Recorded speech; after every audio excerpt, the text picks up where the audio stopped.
Good evening. Good evening. Today's date is Tuesday, May 28th, 2024, and this is the regular board meeting of the Richland 1 School Board of Commissioners. I'm glad to see we're back to the work of Richland 1 after Memorial Day. Hope everyone enjoyed their Memorial Day, but we are now located at W.A. Perry Middle School, 2600 Bonneville Road, Columbia, South Carolina, 29204. We'd like to read a statement pursuant to the Freedom of Information Act. FOIA, all persons, organizations, and media outlets as requested have been notified of the time, date, place, and agenda of this meeting. We do have an agenda ahead of us. The time is now 6:03, and we're about to go into executive session. At this time, we'd like to entertain a motion from the board. Mr. Chair, move that we go into executive session. Second. It's been moved by Commissioner Devine that we now go into executive session. It's been seconded by Commissioner Angela Clyburn that we do go into executive session. Question or discussion? Seeing none, hearing none. All those in favor? You want to do this manually, right? Manually? Let's do it manually. All those in favor, say aye. Aye. All those opposed? The ayes have it.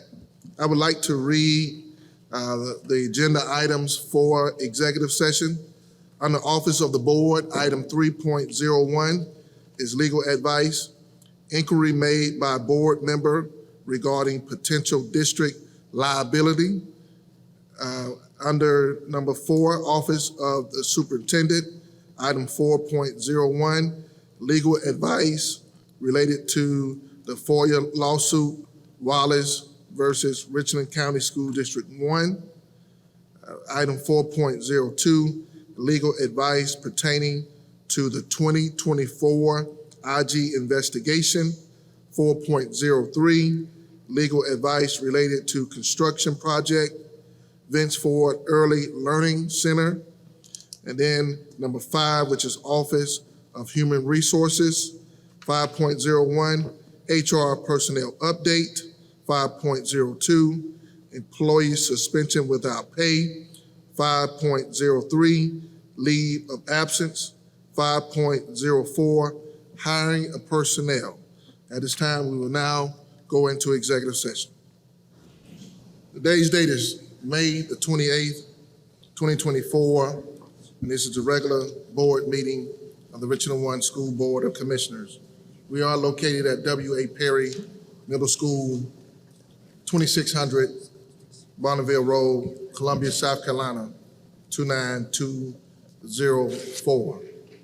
We'd like to read a statement pursuant to the Freedom of Information Act. FOIA, all persons, organizations, and media outlets as requested have been notified of the time, date, place, and agenda of this meeting.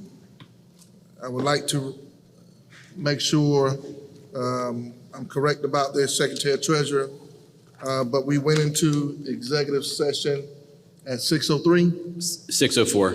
6:04 with a motion from I don't recall, but that was done in public. Commissioner Devine and second by Commissioner Clyburn. All right.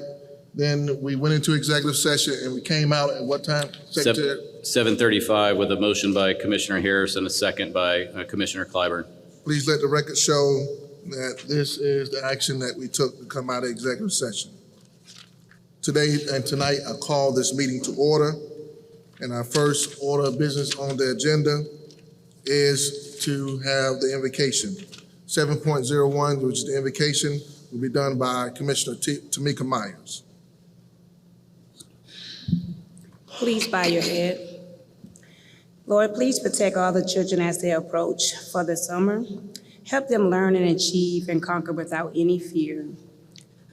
Lord, please protect each and every staff at Richland 1 School District. Give them the courage and the wisdom to stay patient and understand the difference of success for the summer, Lord. Help them all in your name and your favor. In Jesus' name we pray. Amen. Amen. Commissioner Myers, we appreciate you leading us in the invocation. Thank you for your thoughts and your prayers, and also thank you for your service here in Richland School District 1 and throughout Richland County. 7.02 is the agenda adoption. What's the pleasure of the board? Move for approval. Second. We're moved by Commissioner Myers and second by Commissioner Harris. Question or discussion? Seeing none, hearing none. We want to do it manually or electronically? Manually. Okay. All right, we're going to do it electronically. Please cast your vote.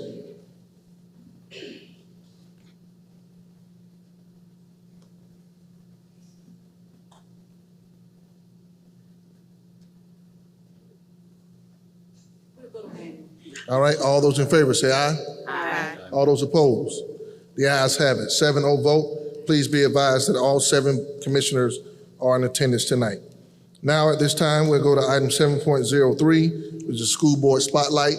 We'll hear from Commissioner Robert Lomanak, who will read our spotlight, and then we'll ask Commissioner Weston to stand and greet and meet and take pictures with our individuals or groups who are being spotlighted tonight.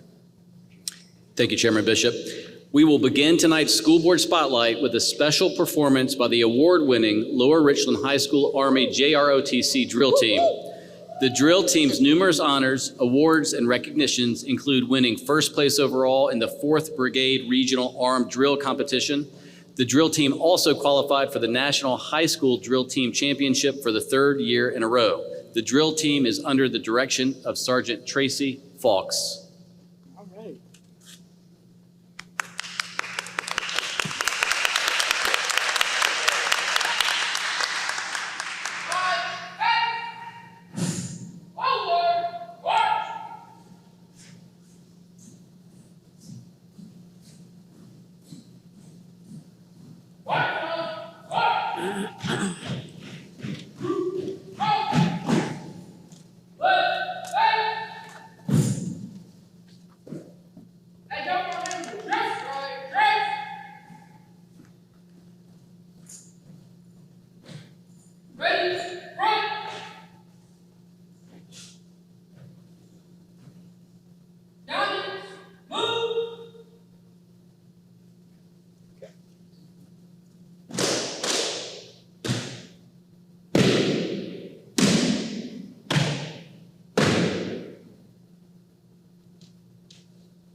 Forward, arms.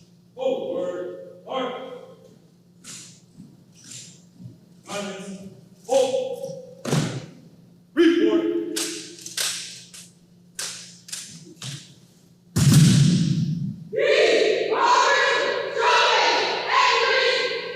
Order, arms. Right, march. Go.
Fall in.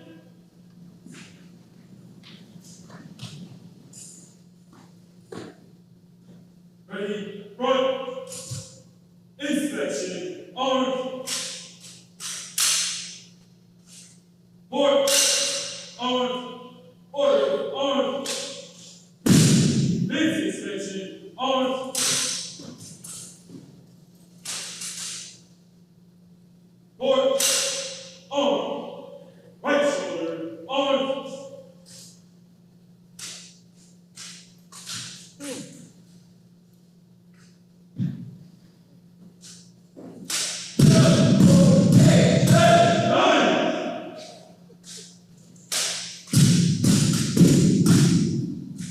Center, face.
Blue dog reach, order, order.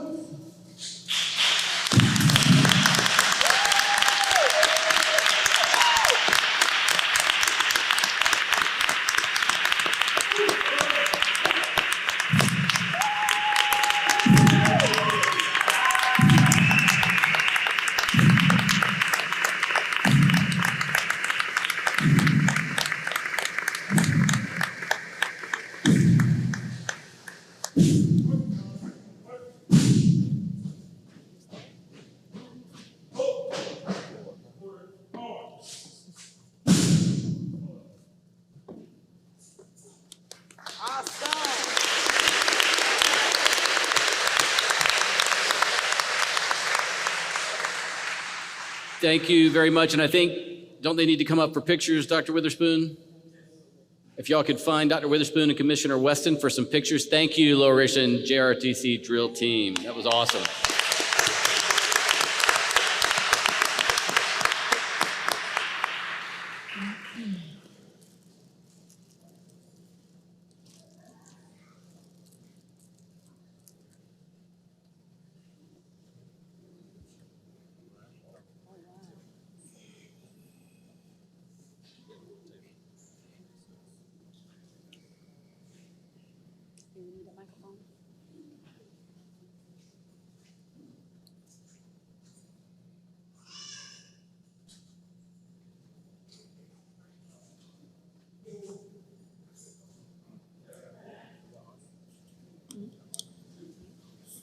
Mr. Chair, while we're waiting, can I speak? Absolutely. Sergeant Vaught, Sergeant Vaught, what states did Lower Richland's JROTC? We're ranked number 1 in the state of South Carolina. Can you list the states that we took out? Obviously, we were 1 in South Carolina for the past 2 years. We placed in the regional, we were number 1 there as well. The states we competed against was North Carolina, quite naturally South Carolina, Virginia, West Virginia, Washington, D.C., Delaware, and I believe that's maybe a state that I'm leaving out, but it's about 7 different states, and those were the main states. Thank you. Thank you, Mr. Chair.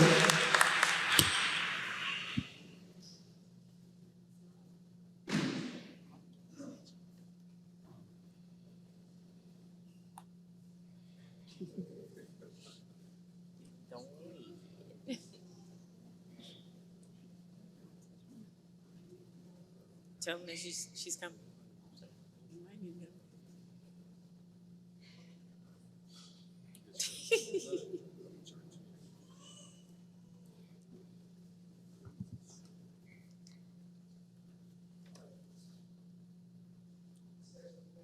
In this space, yeah.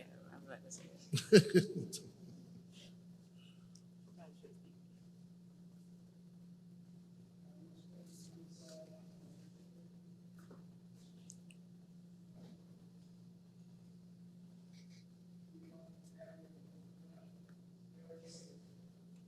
Dr. Witherspoon. Yes.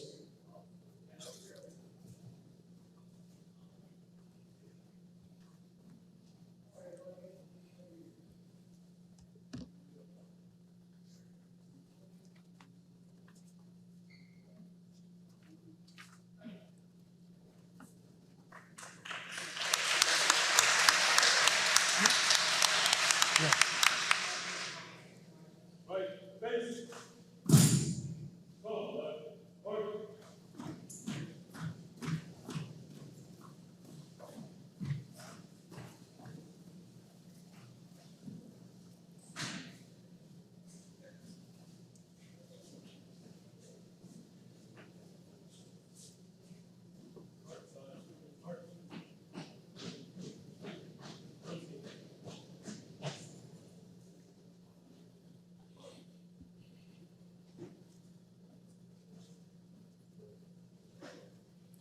All right, next up we have Tyler Clark, a senior at Columbia High School, was named the 2024 South Carolina Work-Based Student of the Year.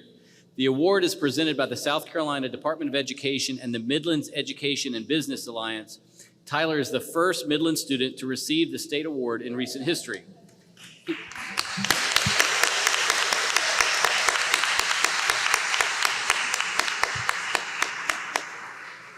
Tyler is a diesel engine technology program completer at Hayward Career and Technology Center, and he has interned for 2 years with the City of Columbia as part of the One City Future Ready program. Tyler, will you please come forward? There he is, and Dr. Sean Washington is here with him. Thank you very much, and congratulations, Tyler.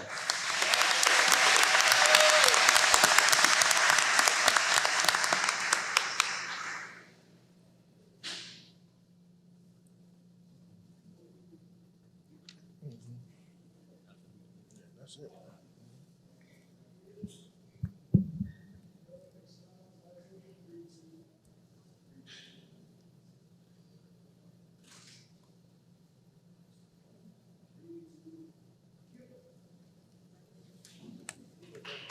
Congratulations, Tyler.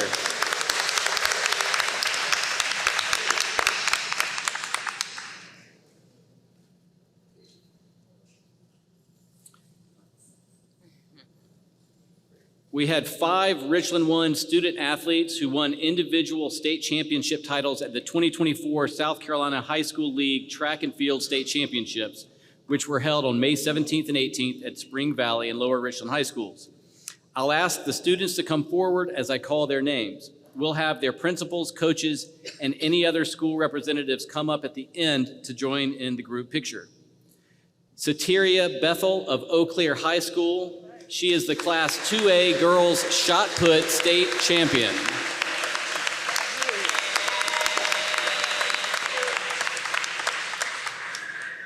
Lauren Hannibal of W.J. Keenan High School. Lauren is the Class 2A Girls Triple Jump State Champion.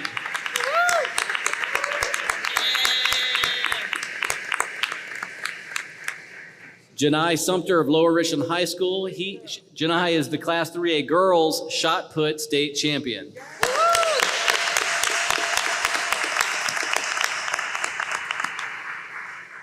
Charles Jeffcoat of Dreer High School. Charles is the Class 3A Boys Shot Put State Champion.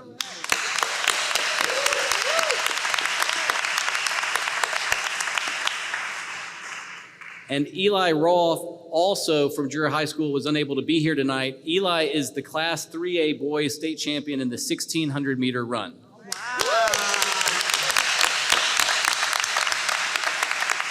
Now is the time for any principals or coaches to come up for the group photo.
Next up, the AC Flora High School boys golf team won the Class 4A state championship on May 14th at the Rose Hills Golf Club in Bluffton, marking the 18th state championship for AC Flora's golf program.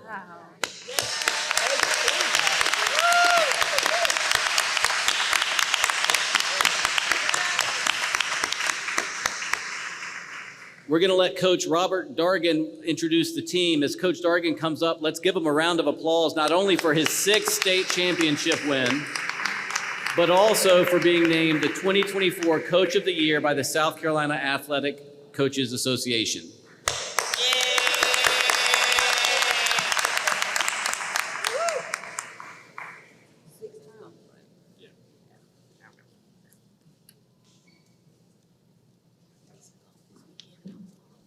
Hello, hello, okay, good. All right, first off, we had 2 seniors, our co-captains, Coleman Ferguson. Step forward, please. Thomas Lamar, step forward. Senior Thomas Lamar, Coleman's going to Coastal Carolina next year to play golf, and Thomas is going to Winthrop to play golf next year. So, good senior leaders. The next up, junior James Rhodes. And then, scoot down. Owen, scoot down. Scoot down. Scoot down with the freshman. Next up, junior James Sullivan. Junior Jack Doherty. Sophomore Thomas Sebelius. 9th grader Hyatt Lee. 9th grader Owen Atkinson. 7th grader Frank Warren, and 7th grader Zim Atkinson.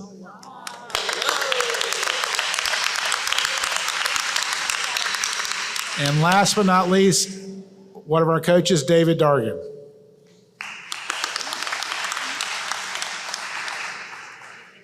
And that's all I got. Thank y'all.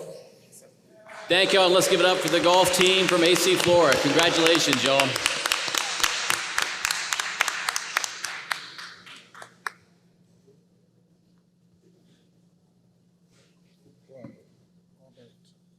Robert. What's the coach's name? Darton. Darton.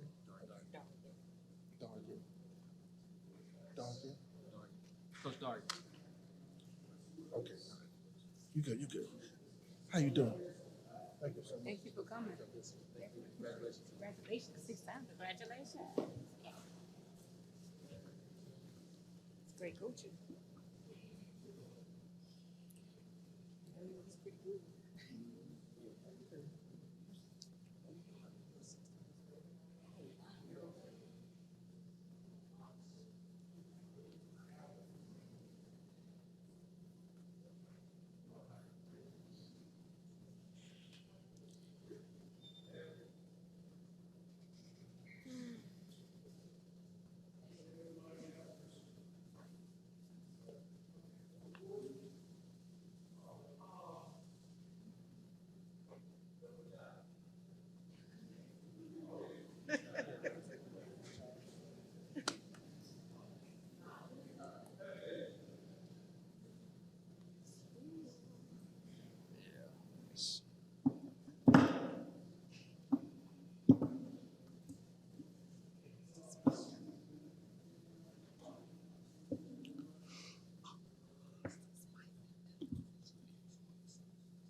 Next up, we have Elizabeth Link of Dreher High School, who was named the Daniel J. Antion High School Teacher of the Year by the South Carolina section of the American Chemical Society. The American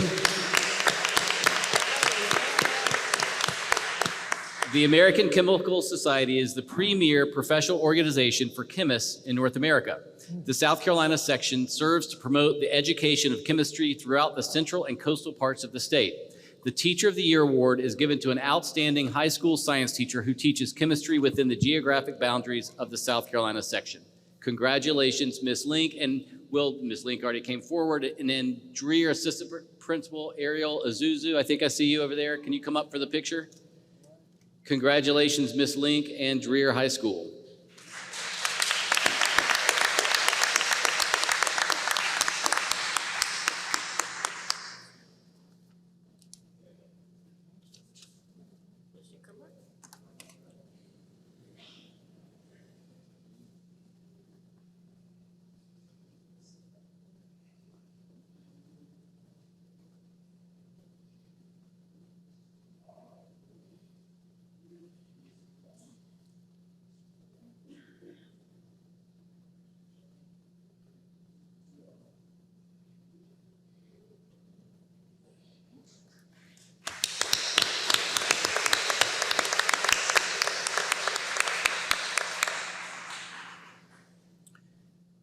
Richland One is proud to have employees who give many years of dedicated service to the district. As a small token of the district's appreciation for their commitment and loyalty to Richland One, employees receive service pins and certificates after they have reached 10 years of service and at 5-year intervals thereafter. Employees who have reached 25, 30, 35, 40, or more years of service are also recognized at a school board meeting. Ms. Karen York, Executive Director of Communications, will introduce tonight's honorees. Members of the board and Dr. Witherspoon, we are indeed excited to thank and recognize members of Team One who have reached significant milestones in their service to Richland One. And I'll ask them to come forward as I call their names, and we will take a picture after all the honorees in each milestone group have come up front. First, we are going to recognize those employees who have reached 25 years of service to Richland 1. And I'll ask them to forgive me if I mispronounce any of their names and just correct me so we can have that straight. All right, first up is Mr. Kerry Abel, Dropout Prevention and Mentoring Services.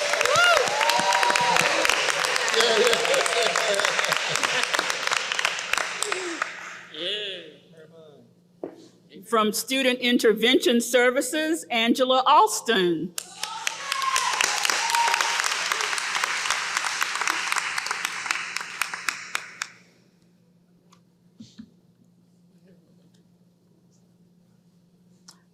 From Lower Richland High School, Ingrid Brooker. Oh my. She's got a real cheering squad there. All right, next up from Maintenance Services, Canny Bridgers.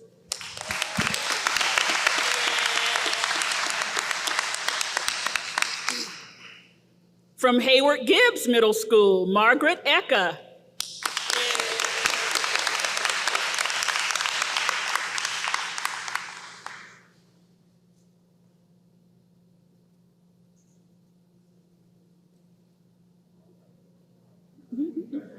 Take your time, yes.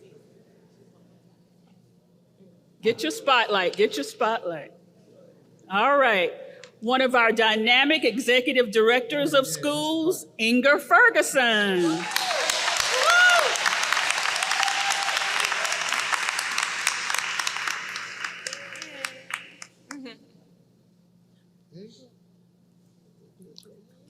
From A.C. Moore Elementary School, Nancy Frick.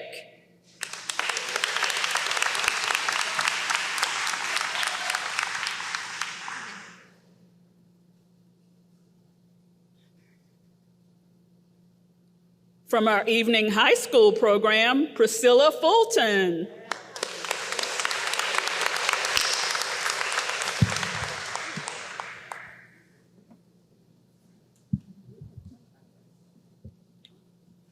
From Columbia High School, Cheryl Harewood Phillips.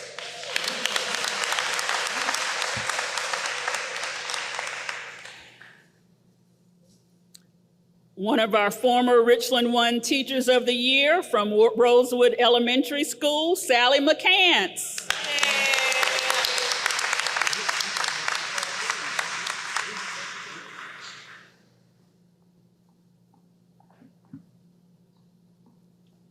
From Bradley Elementary School, Henry McFadden.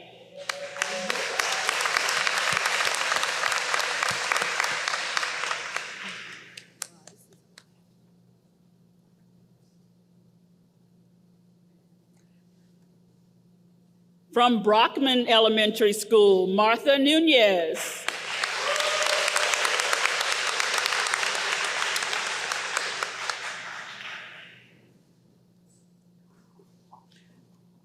From Student Intervention Services, Stacy Robinson.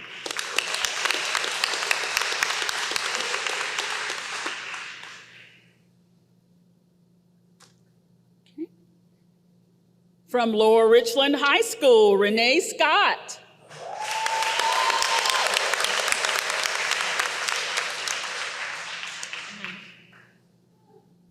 From AC Flora High School, Tori Simmons.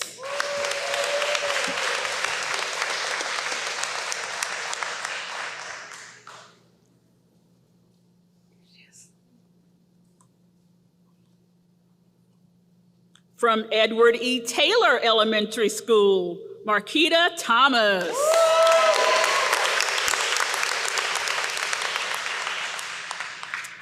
And if we have any other 25-year honorees who came in after we checked everybody in, would you come forward? If not, let's give all of our, oh, we have one? Here.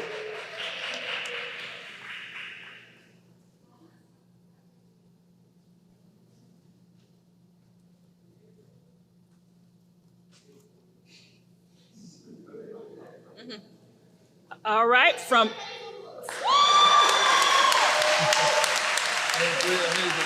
From Alcorn Middle School, Katrina Hazelwood. All right, let's give all of our 25-year honorees a big round of applause.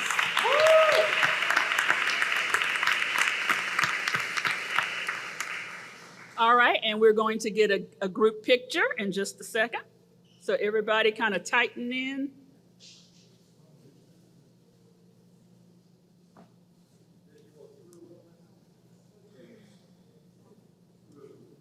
Oh, they're already doing it. They know the drill.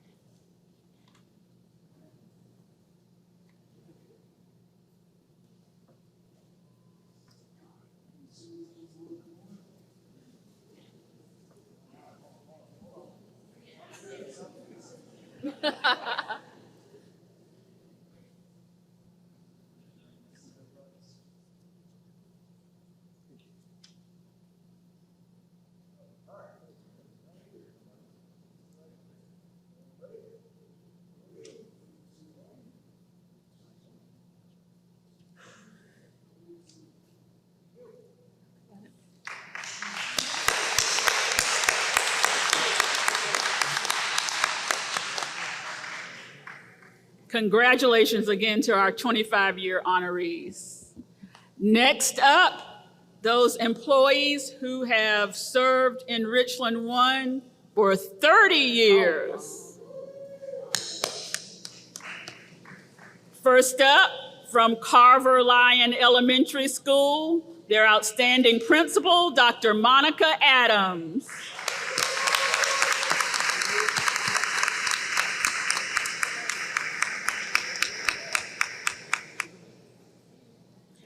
From W.S. Sandel Elementary School, Michael Bellin.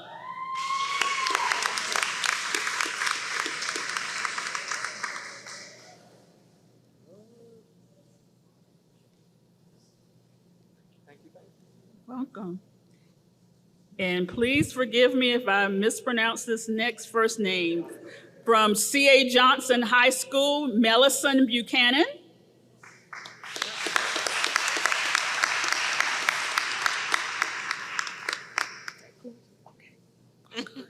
Hey, I got it. From Nutrition Services, Central Kitchen, Patricia Fogel.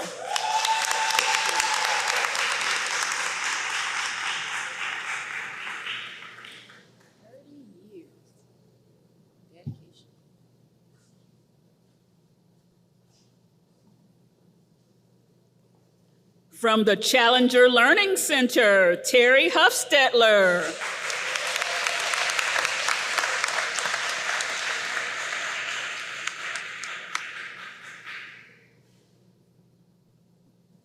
From Southeast Middle School, Deidre Lee.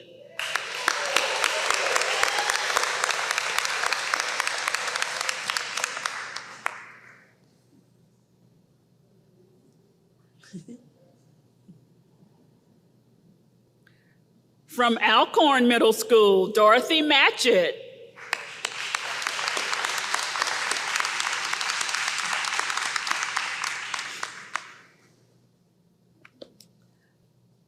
And one of our former Richland 1 classified employees of the year, LaMarianne Shiver, Southeast Middle School.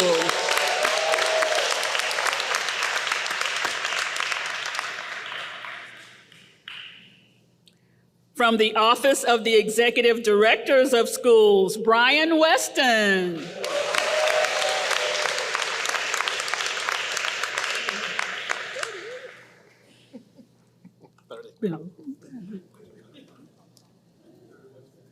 Some of these folks are already working on 31. That's what they're noting.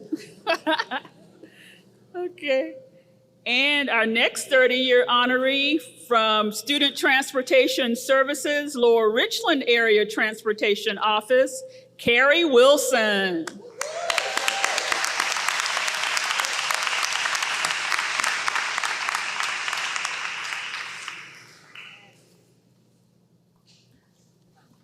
Do we have any other 30-year honorees who may have come in after we checked everyone in? Would you come forward if so? If not, let's give our 30-year honorees a round of applause.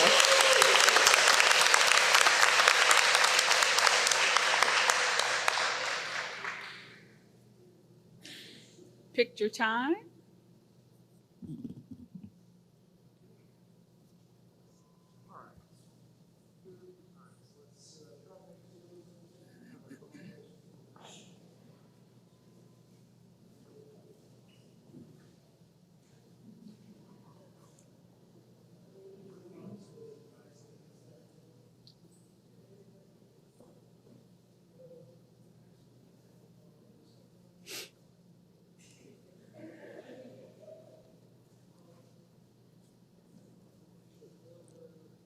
Yeah.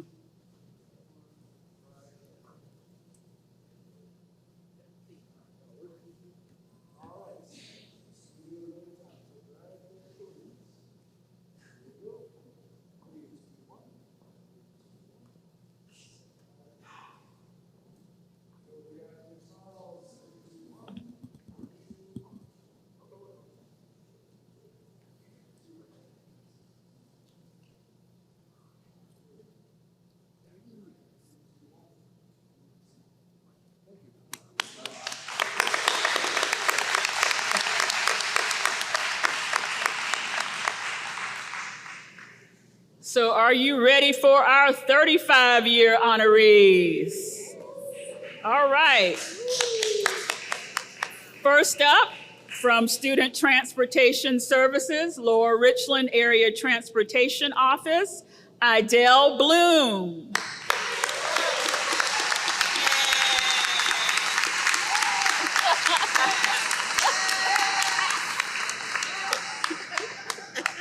Now that's how you come up. All right, from our Facility Services Office, Felicia Jackson Outen.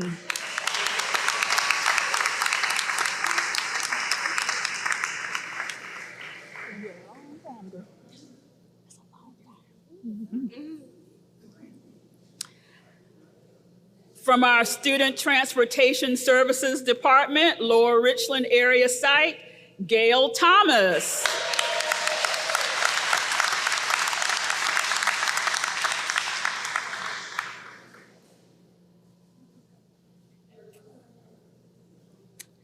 From Pendergrass Fairwall School, Crystal Young.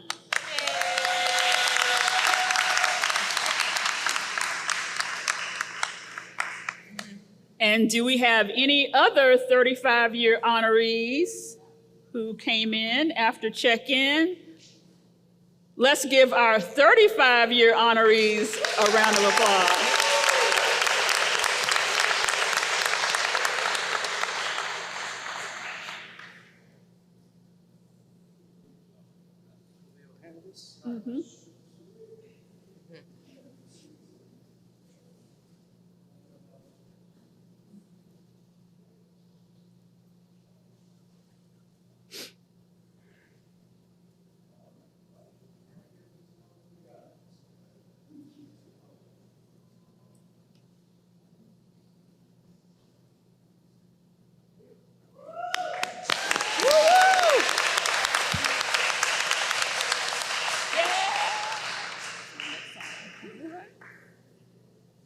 Miss Outen said, "See you next time." So she's working on that 40 years, right, Miss Outen?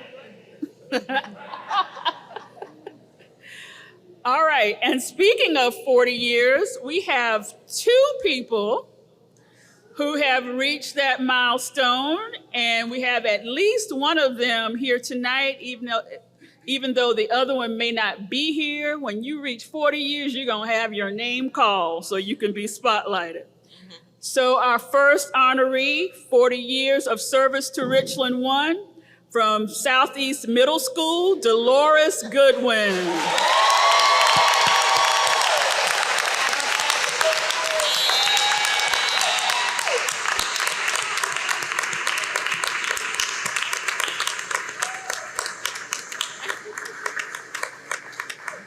Now Now, our other 40-year honoree, just in case he's come in, and even if not, we want to highlight him, from Building Services in the Maintenance Department, Warren Wingard.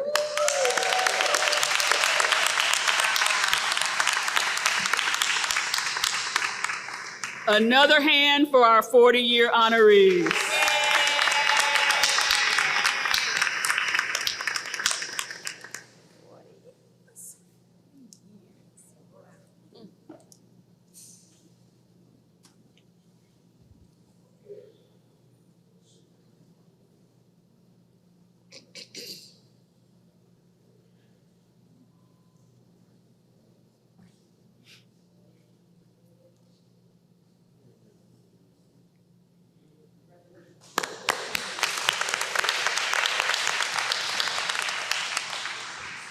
And that's not it. Do you know that we have 2 employees who have marked 45 years of service to Richland 1? I don't think they're here tonight, but in case they came in, and even if not, we want to highlight them. First, from Operations Custodial Services, Lewis House.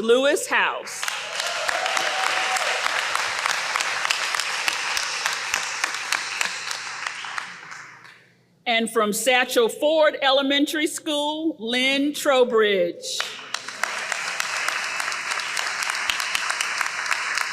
Let's give all of the honorees another hand.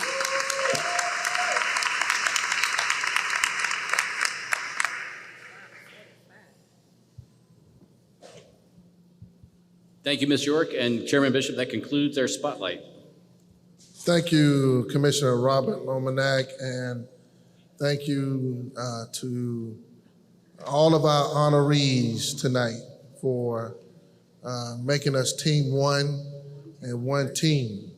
And I do have to say this, I think AC Flora has 17 golf championships. Is that what I heard earlier? 18, somebody correct me, thank you, 18. I just wanna know, do we got a green jacket yet? If not, I know it's coming sooner or later. And to all of these honorees for your years and your decades of service to Richland School District 1. For years we said we're Richland 1 strong, and you're the reason why. You're one of the many reasons why. And to the principals that were here, thank you for showing up to support them, because we know everything from our bus drivers to our custodians to our teachers to our student support services. Everyone matters on the team, because teamwork makes the dream work, and we appreciate you making the dream of our children and the potential of their lives come to fruition. Now, Dr. Witherspoon. Thank you, Mr. Chair, members of the board. I too want to echo the sentiment for all of our honorees and those that have been recognized this evening, certainly for 40 plus years to championships. All of that recognition, again, speaks to what we provide and what we do here in this district. And congratulations again to every single one and everyone associated with this school district for your work and contribution. Thank you. All right, this does conclude our school board spotlight. We'll now go to Office of Academics, 8.01, Seal of Biliteracy, presented by Dr. Hassinger and Mr. Spence. Thank you very much. Good evening, Chairperson Bishop, Board of Commissioners, and Superintendent Witherspoon. We're grateful for the opportunity to showcase some of our world languages students this evening, with a particular focus on the State Seal of Biliteracy. To present a simple overview of our programs and data specific to Richland 1, we have Mr. Paul Spence, our coordinator of world languages in the Richland 1 Multilingual Learners Program. Thank you very much. Good evening, members of the Board of Commissioners, Mr. Chairman, Dr. Witherspoon. My name is Paul Spence. I'm the coordinator for World Languages and Multilingual Learner Programs. In my role, I coordinate 3 large programs for the district. That includes our traditional world languages tract, our dual language immersion program, and our multilingual learner program, which some people know formally as ESOL. I'm also a supervisor for our district's International Welcome Center located nearby here in the adult ed building. I came into this role about a year ago today when you guys voted me when I came before the board to be approved. So it's kind of coming full circle tonight. I am here tonight to present briefly about our district's performance on the state seal of biliteracy. Before I do that, I'd be remiss if I didn't recognize the efforts of my staff at the International Welcome Center. In a calendar year, my staff at the IWC has assisted over 330 multilingual learners through our facility. This includes things like enrollment, re-enrollment, assessment and placing of these students, shared housing affidavits, guardianship affidavits, and connecting them with the services in this district. This is all due to the hard work of my staff to be able to help so many families across the district.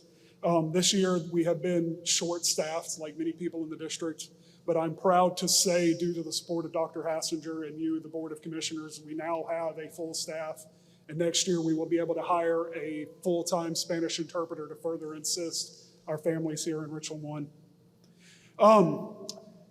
Now, I would like to talk about our district's performance on the Seal of Biliteracy. The Seal of Biliteracy is a credential that recognizes a student's achievement in both English as well as another language other than English. The students must take a test to prove their proficiency in a world language. The Seal of Biliteracy has been in place since the 2020-2021 school year. And since that time, we have gone from having 18 students earn the Seal of Biliteracy that first year to last year earning 47 students earning the Seal of Biliteracy. To give you a bit of context, that puts us ahead of majority of the districts around us that neighbor us.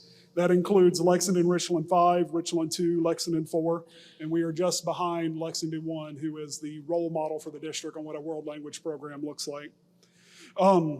Overall, we ranked 9th among school districts in South Carolina. This year, I am proud to announce that we have earned 91 seals of biliteracy. Of these, 4 were the highest level, which is gold, 30 were silver, and 57 were bronze. 6 languages were represented: Spanish, Latin, French, German, Mandarin, and Portuguese. AC Flora led the way with 49 seals earned.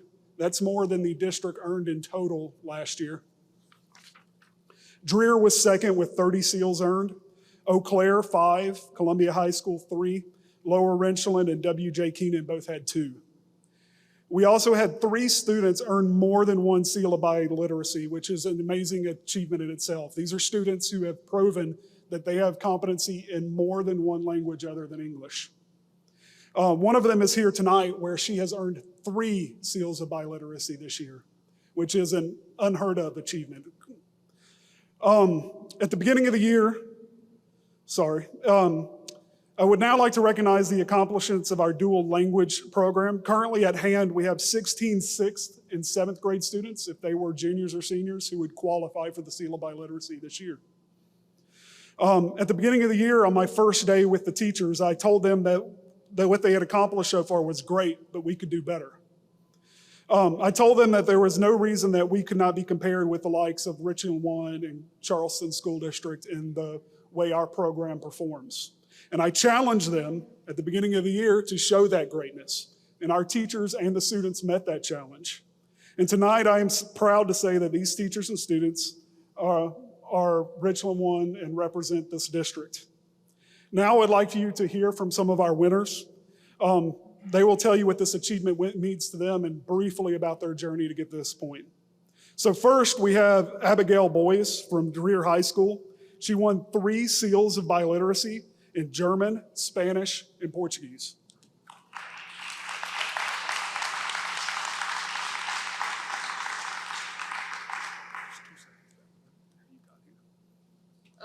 Hi, I'm Abigail. I'm a junior at Dreer, and I got 3 seals of biliteracy, Spanish, Portuguese, and German. I've been working on this for 3 years, and the seal of biliteracy is important to me because it really shows that all of this work that we've put in is worth something.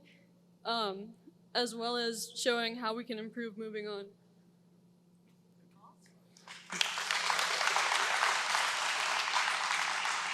I would also like to point out, because she's very humble, Portuguese is completely self-taught for her, which is a crazy achievement for her to get to that level, to be able to achieve that.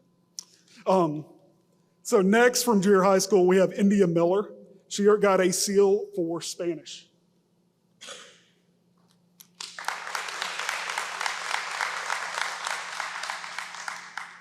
Good evening. My name is India Miller. I am currently a senior at junior high school, and I got a bronze in Spanish. So this accomplishment means a lot to me because it shows that the work I've been putting in to learning Spanish, I feel really good with my progress, and I like seeing that visual representation that I'm able to do it, that I'm able to communicate in Spanish, because I think it's very important for me to have that skill. And also, I think it shows the hard and dedicated work of our people and our world language departments, because they've been really putting out their hearts for us and showing their support for us. And yeah, I hope we can, continue support, showing our support for the world language departments at our schools, because I think this is a very huge accomplishment. So yeah, and also Free Palestine.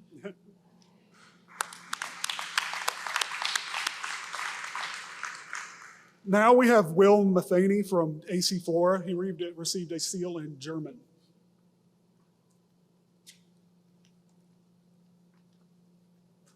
Good afternoon, everyone. My name is William Matheny, and I got a bronze seal of biliteracy in German. I currently attend AC Flora High School.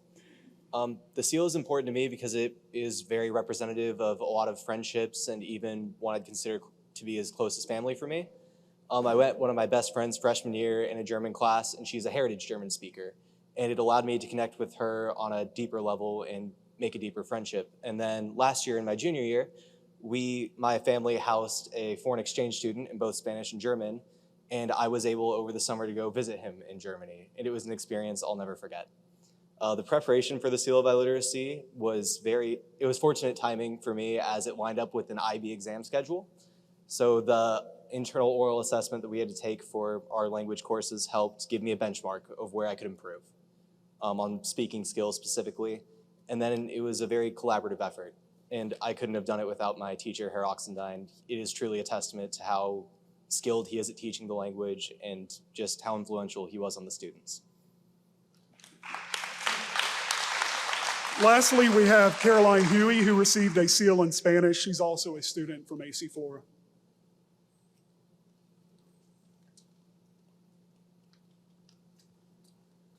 Good evening. My name is Kate Huey, and I'm a graduating senior from AC Flora. I would like to start by thanking the foreign language teachers for exposing us to the opportunity of receiving the seal and guiding us in our preparation for it as well. Receiving the seal primarily means two things to me. Being first, that it is a reflection of the years spent learning a new language and culture through my teachers' commitment to our success and understanding. And secondly, the seal serves as a source of encouragement to me in terms of continuing my education in a foreign language. Prior to beginning our preparation and testing for the seal, I was unsure of how successful I would be in taking language classes in college. However, now that I've completed this process, I have newfound confidence and encouragement in further pursuing my education in the Spanish language and culture. I'm grateful for the help of my Spanish teachers, especially Ms. Ramos, and for an opportunity to receive an honor such as the Seal of Biliteracy. Thank you.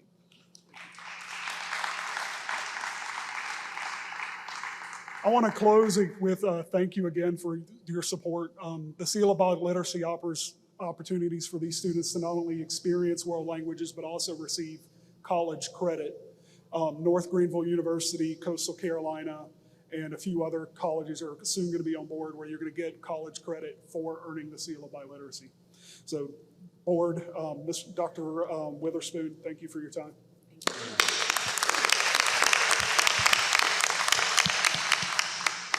Thank you so much for your presentation. At this time, we'll move to item 9, which is public participation. I would like to read a statement before we begin public participation. We're now at public participation portion. We are now at the public participation portion of our meeting where individuals can speak on an agenda or non-agenda item. Speakers may offer objective comments on school operations and programs that concern them. You are allowed 3 minutes to speak, and at the last 30 seconds of your time, our parliamentarian, Commissioner Jamie Devine, will cue you to start wrapping up your comments. The board will not respond on tonight, but we will respond in writing within 10 business days. First we have is Jeffrey Shorts. Thank you, sir.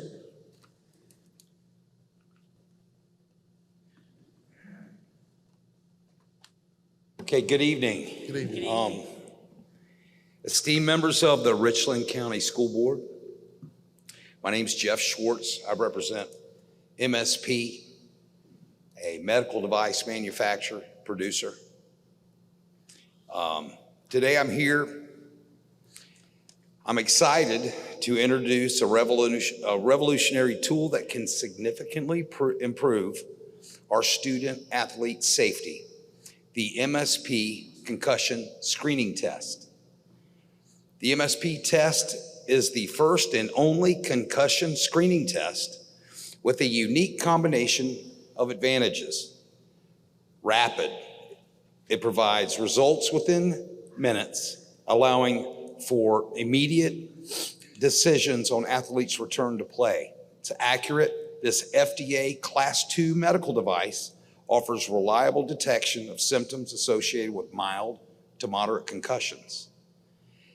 Low cost, the MSP test is a cost-effective solution to our schools, making it easier to implement widespread concussion screening and save our school systems money. Patented technology, this innovative test utilizes proprietary methods to assess concussions. MSP is a clinically tested and proven to detect olfactory disorder, the only measurable symptom of mild to moderate concussion. Currently, diagnosing concussions relies heavily on reported symptoms, which can be unreliable. Athletes may not always be forthcoming or even aware about their condition, potentially putting them at risk of further injury. The MSP test offers an objective measure test which triggers further evaluation for more comprehensive assessment. In 2016, almost every major school system in America was required to implement concussion protocols due to the harm it was causing our athletes. By implementing the MSP test, the Richland County School District can take a proactive stance on student athlete safety and meet its insurance providers' protocols. Early detection and proper recovery protocols are critical 30 seconds. for preventing long-term complications from concussion.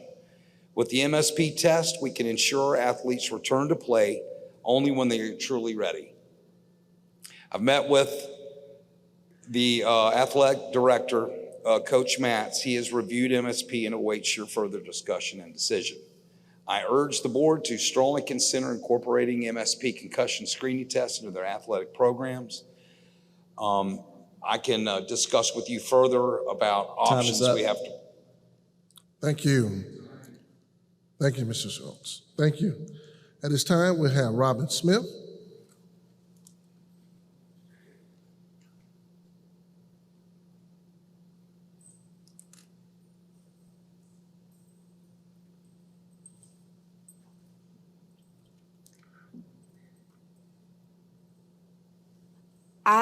I've watched people come and speak before this board and the superintendent for some time now. And one thing that stands out is communication is lacking from the top down.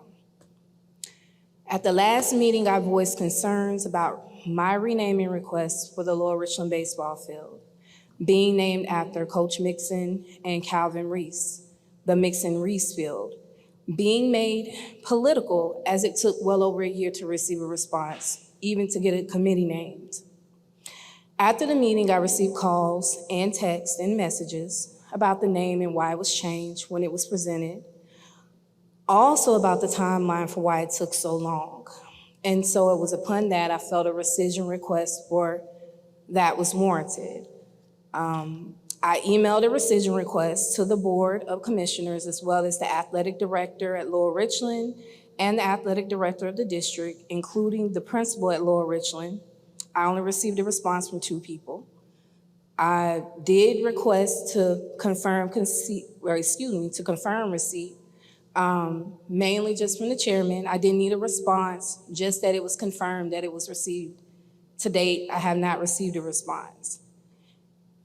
In this email, I confirmed my request was solely for the benefit of the community. It was not personal. It was something that I felt would benefit the 2 men who have provided so much for the Lower Richland community, and also for Richland School District 1 to receive recognition for their accolades and accomplishments.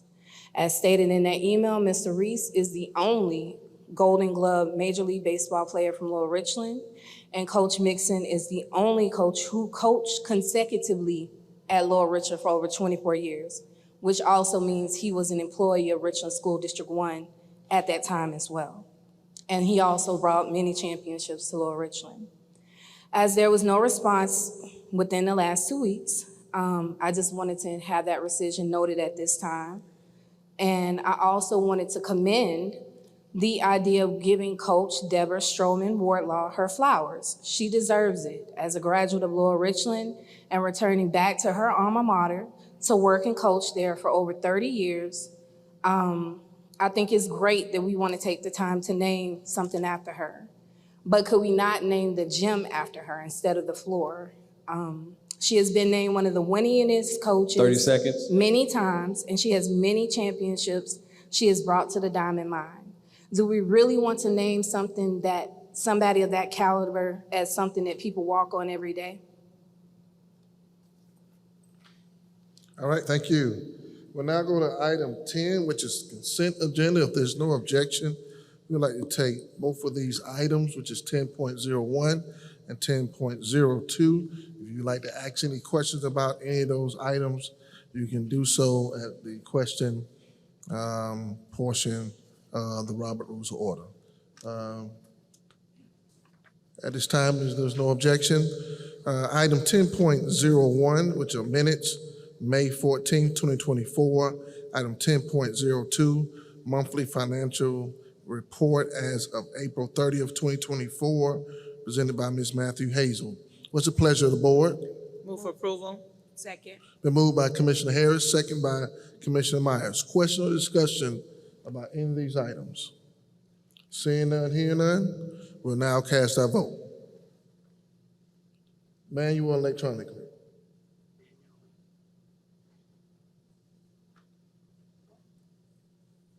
Manually electronically.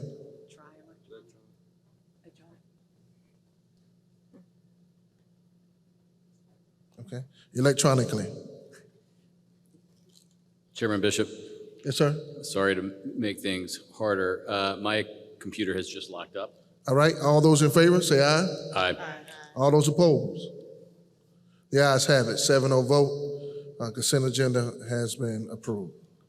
We're now at item Office of Finance, which is item 11.01. First reading of FY 2024-2025 General Fund Budget, presented by Ms. Bean.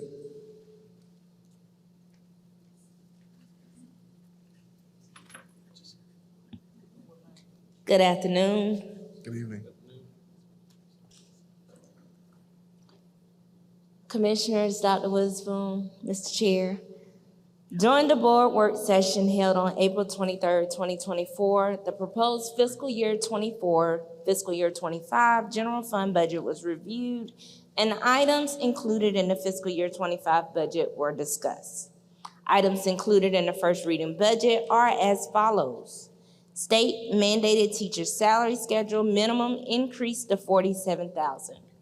In order to maintain competitiveness within the teacher market, an average adjustment of 9% will be implemented to the teacher's salary schedule, resulting in a new minimum salary of $50,100. 2.75% increase mandated for the bus drivers as per the state bus driver schedule. Employer benefits for health insurance increased by 11.8%. Non-teacher salary table increase of 2%. Programs previously supported by ESSER funds, including credit remediation, summer SOAR, and summer learning academy, amounting to a total of $6.7 million. Attached, there is a detailed line items included for the first reading of the budget. The district is still waiting on final state revenue information for fiscal year 24-25. The state and House budget projections are different.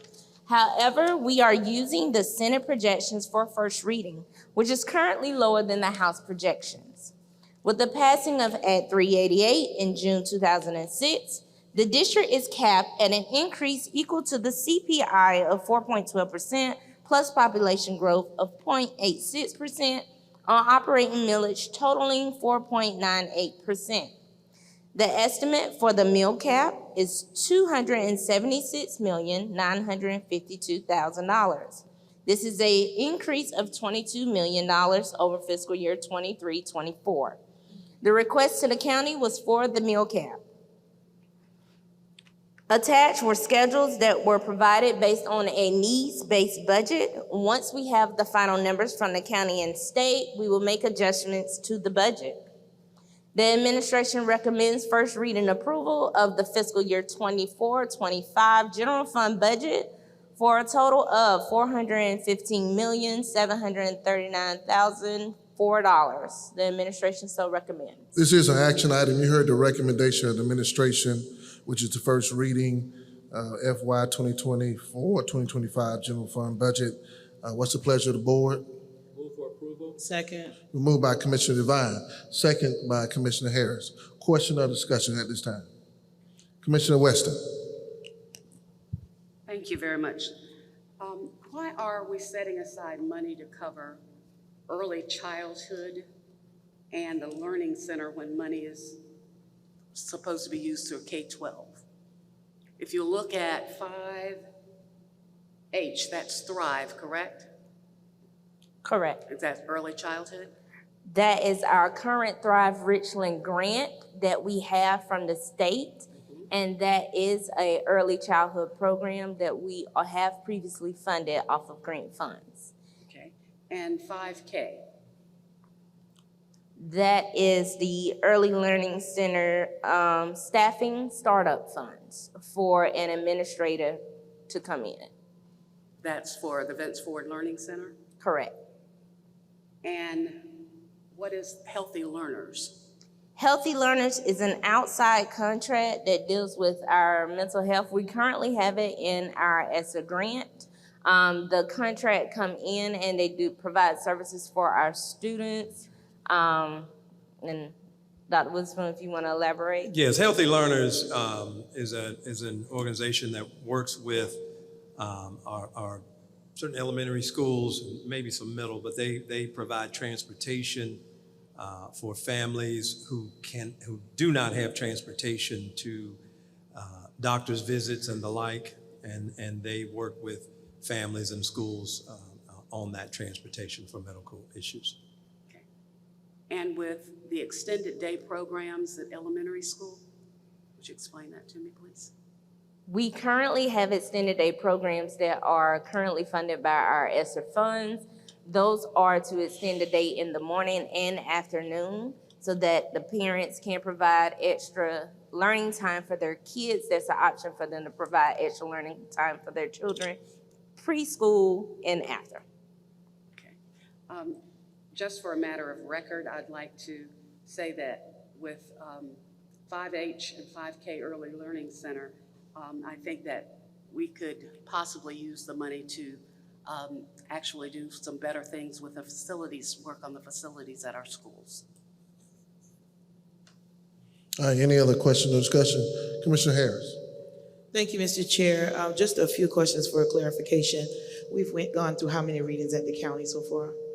We have went through one, and we have our second reading on June 6th and our third reading on June 18th.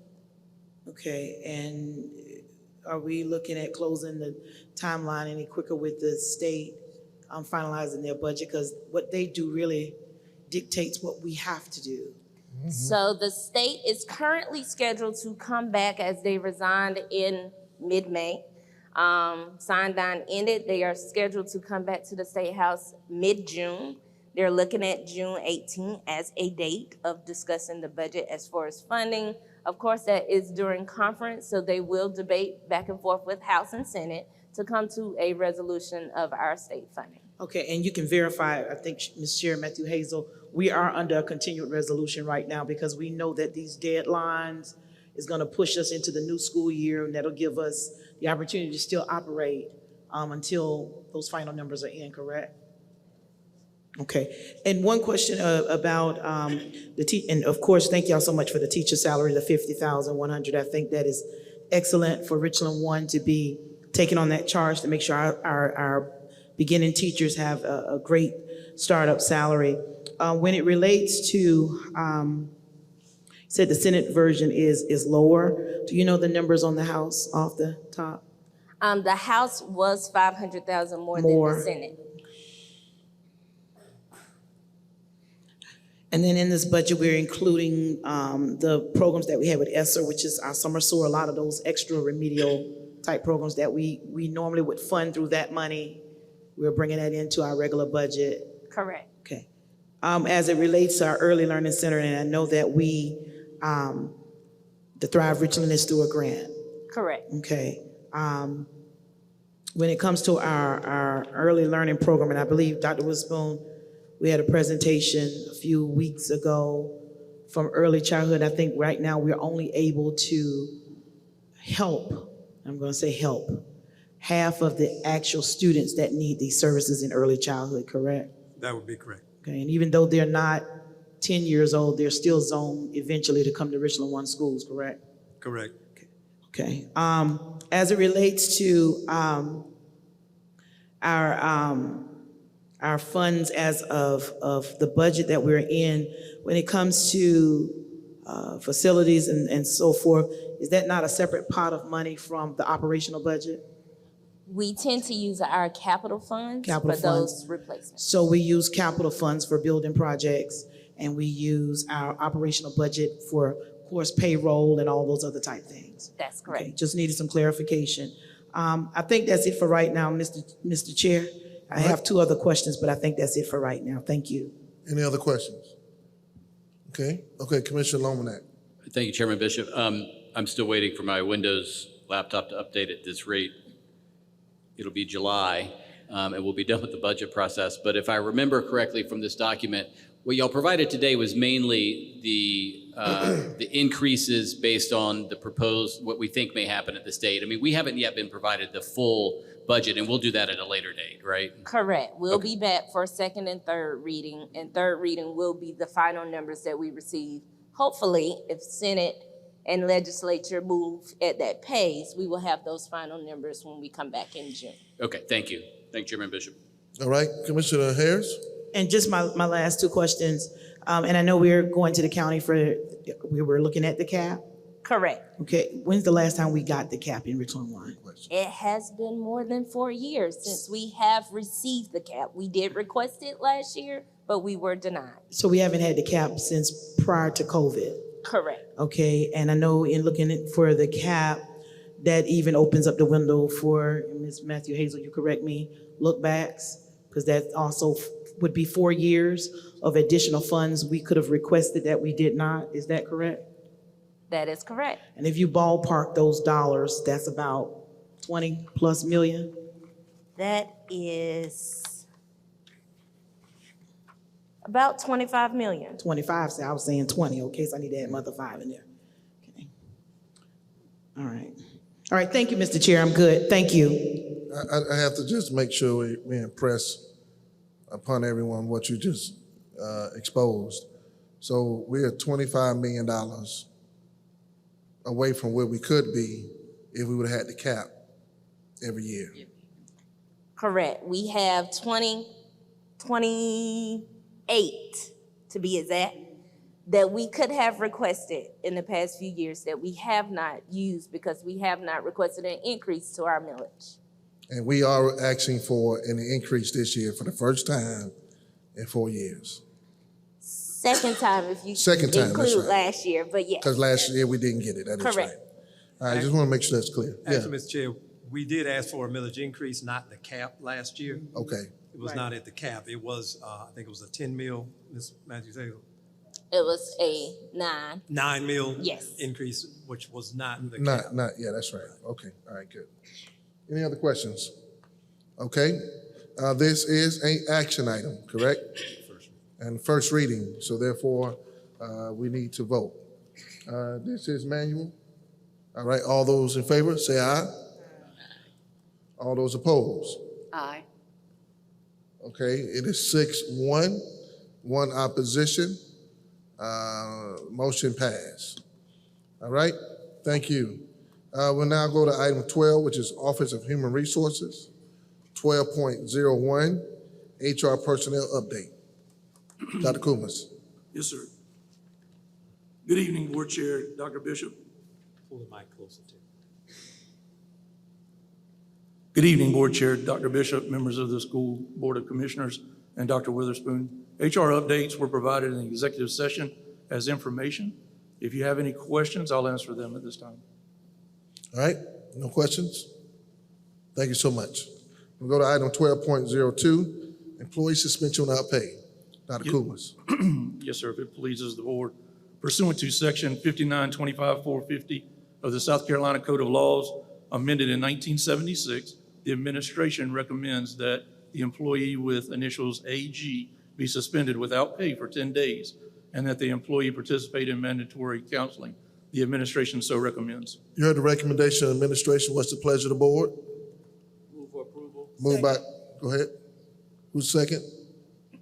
Okay, moved by Commissioner Devine, second by Commissioner Harris. Question or discussion? Seeing none, hearing none, we'll now cast our vote. All those in favor, say aye. Aye. All those opposed? The ayes have it, 7-0 vote. Motion passed.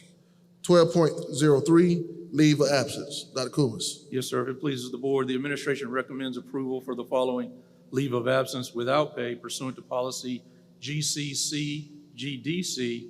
Staff leave and absences as noted for the 23-24 school year for the employee with initials TM for family responsibility leave of absence. The administration so recommends. You heard the recommendation of the administration. What's the pleasure of the board? Move for approval. Second. Moved by Commissioner Harris, second by Commissioner Clyburn. Question or discussion? Seeing none, hearing none, we'll now cast our vote. All those in favor, say aye. Aye. All those opposed? The ayes have it, 7-0 vote. Chairman Motion Bishop, passed. I just want to let you know I'm back up in case you want to switch to electric. You want to go electronic or you want to go manual? Okay. 12.04, hiring of personnel. Dr. Kumas. Yes, sir. If it pleases the board, the administration recommends hiring all teachers on the attached list for the 24-25 school year. The administration so recommends. You heard the recommendation of the administration. What's the pleasure of the board? Move for approval. Second. Moved by Commissioner Harris, second by Commissioner Devine. Question or discussion? Myers. That was Myers? Okay. Stand corrected. Let the record show it was second by Commissioner Myers. All right? Question or discussion? Is that a hand? Commissioner Weston. Would you note that there are 29 new teachers on that list? Yes, ma'am. There are 29 teachers. Thank you. All right, no other question or discussion? We'll now cast our vote. All those in favor, say aye. Aye. All those opposed? The ayes have it. 7-0 vote, the motion passed. We're now on the Office of Operations, and we're at 13.01, Proposed Capital Projects, bonds presented by Mr. Bob Grant. Good evening, Chair Bishop. The administration is requesting to allocate the bond proceeds to the proposed capital projects. The attached lists are the proposed capital projects totaling $24 million. The administration recommends approval of these projects. You heard the recommendation of the administration. What's the pleasure of the board? Move for approval. Second. Moved by Commissioner Myers, second by Commissioner Harris. Question or discussion at this time? There's a hand from Commissioner Weston. Yes. At an earlier board meeting, I think it was March 26th, the budget was voted on for money was set aside for laptops for grades 3, 6, and 9, and the cost was $7.8 million. And now we're seeing that their funds have been reduced. Is there an explanation for that? Yes, ma'am. What was voted on was the contract, and it was a maximum price for that contract, which was that $7 million. And so the amount that we've allocated is the 1.5. And there was a note at the bottom of that that said that the amount may be reduced based on funding. With that, will instructional assistants also be getting laptops? There is funding allocated for that. Dr. Kopic?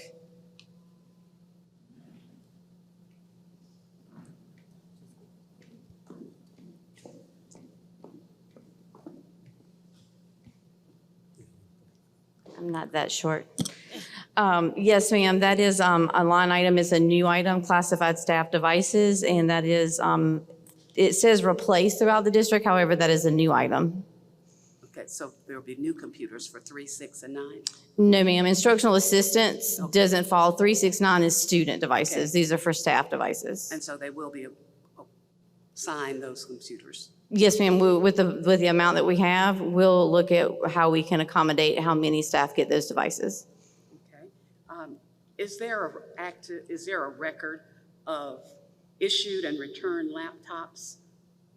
Yes, ma'am, there's a process at each school. They check those out currently through the system called Destiny, and each device is checked out and then checked back in through that system. Will the amount for the computers be able to cover grades 3, 6, and 9 new computers? So we actually will have a process in place. So our current 5th grade devices will become our new 3rd grade devices. They still are in warranty. Our 8th grade devices will become our 6th grade devices. They still have a year of warranty. Our 12th grade devices will become 9th grade devices. And what we'll do is we'll look at each device on a case-by-case basis. Which device cannot be repaired and is not in warranty will be replaced with that $1.5 million. Thank you, ma'am. All right, any other questions? All right, seeing none, hearing none, we are at an action item. Questions and discussion have been exhausted. I do recall you all saying you want to try the electronic again. I do apologize, I kept going manual. So we're going to do electronic voting, all right? Please cast your votes.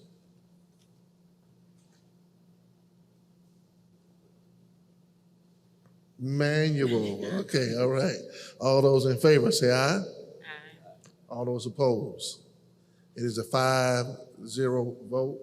2 board members are absent from this portion. The motion does pass. All right, we're now at Office of the Superintendent, item 14.01, which is legal advice related to the FOIA lawsuit, Wallace versus Richland County School District 1, which was presented by Dr. Richardson. Good evening, Chair Bishop, Commissioners. Dr. Witherspoon, this matter was discussed with the board in executive session. As such, the administration recommends complying with the order entered by the court on May 16, 2024 in the matter of Wallace v. Richland 1 and granting the administration the authority to issue a statement to that regard. All right, is this an information item, correct? No, this is Was action. that an action? Is this an action item? Could you repeat it one more time? One more time. The administration recommends complying with the order entered by the court on May 16, 2024 in the matter of Wallace v. Richland 1 and granting the administration the authority to issue a statement to that regard. All right, you heard the recommendation of the administration. What's the pleasure of the board? Move for approval. Second. Moved by Commissioner Myers, second by Commissioner Devine. Question or discussion? Seeing none, hearing none? Okay, Commissioner Lomanak. I guess my only concern is that we're voting on a statement that hasn't been drafted. And I think when we're talking about legal opinions, the details matter. And so I just want to note that I'm not sure how I'm going to vote, but that is my only concern. Obviously, I think we're going to follow the order, and I think obviously that's the recommendation of the district, and I suspect we will follow the order and go through those tonight. But I do have a concern about the statement that we haven't seen, and so I just wanted to voice that. Thank you. Dr. Richardson, would you like to respond to that at all? You okay? So yes, the statement has not been drafted yet. So, we could present it to the board at the next board meeting, but that would be 2 weeks away. So unless we called a special board meeting, then we would basically have to wait for 2 weeks. All right? Okay, Commissioner Lomanak, you still have the floor. Well, I wonder, I'd like to make a motion that we amend the recommendation and the motion and just vote tonight whether we're going to follow the order or not, and then at a later date, if we want to draft a statement and vote on that statement, we can, but separate those two out. So I would move that tonight we simply vote to follow the court's order, and we'll address everything else later. So that's my motion. Second. All right, it's been moved by Commissioner Lomanak and second by Commissioner Vine. Question or discussion regarding that motion? Okay, Commissioner Vine. So thank you, Ms. Lomanak, for that. I was going to make the same suggestion that while I will vote to comply with the order, I disagree with the order that was presented based off some things that, in my opinion, was done correctly by this board. I think some things were, in my opinion, conflated together. And so while I disagree with the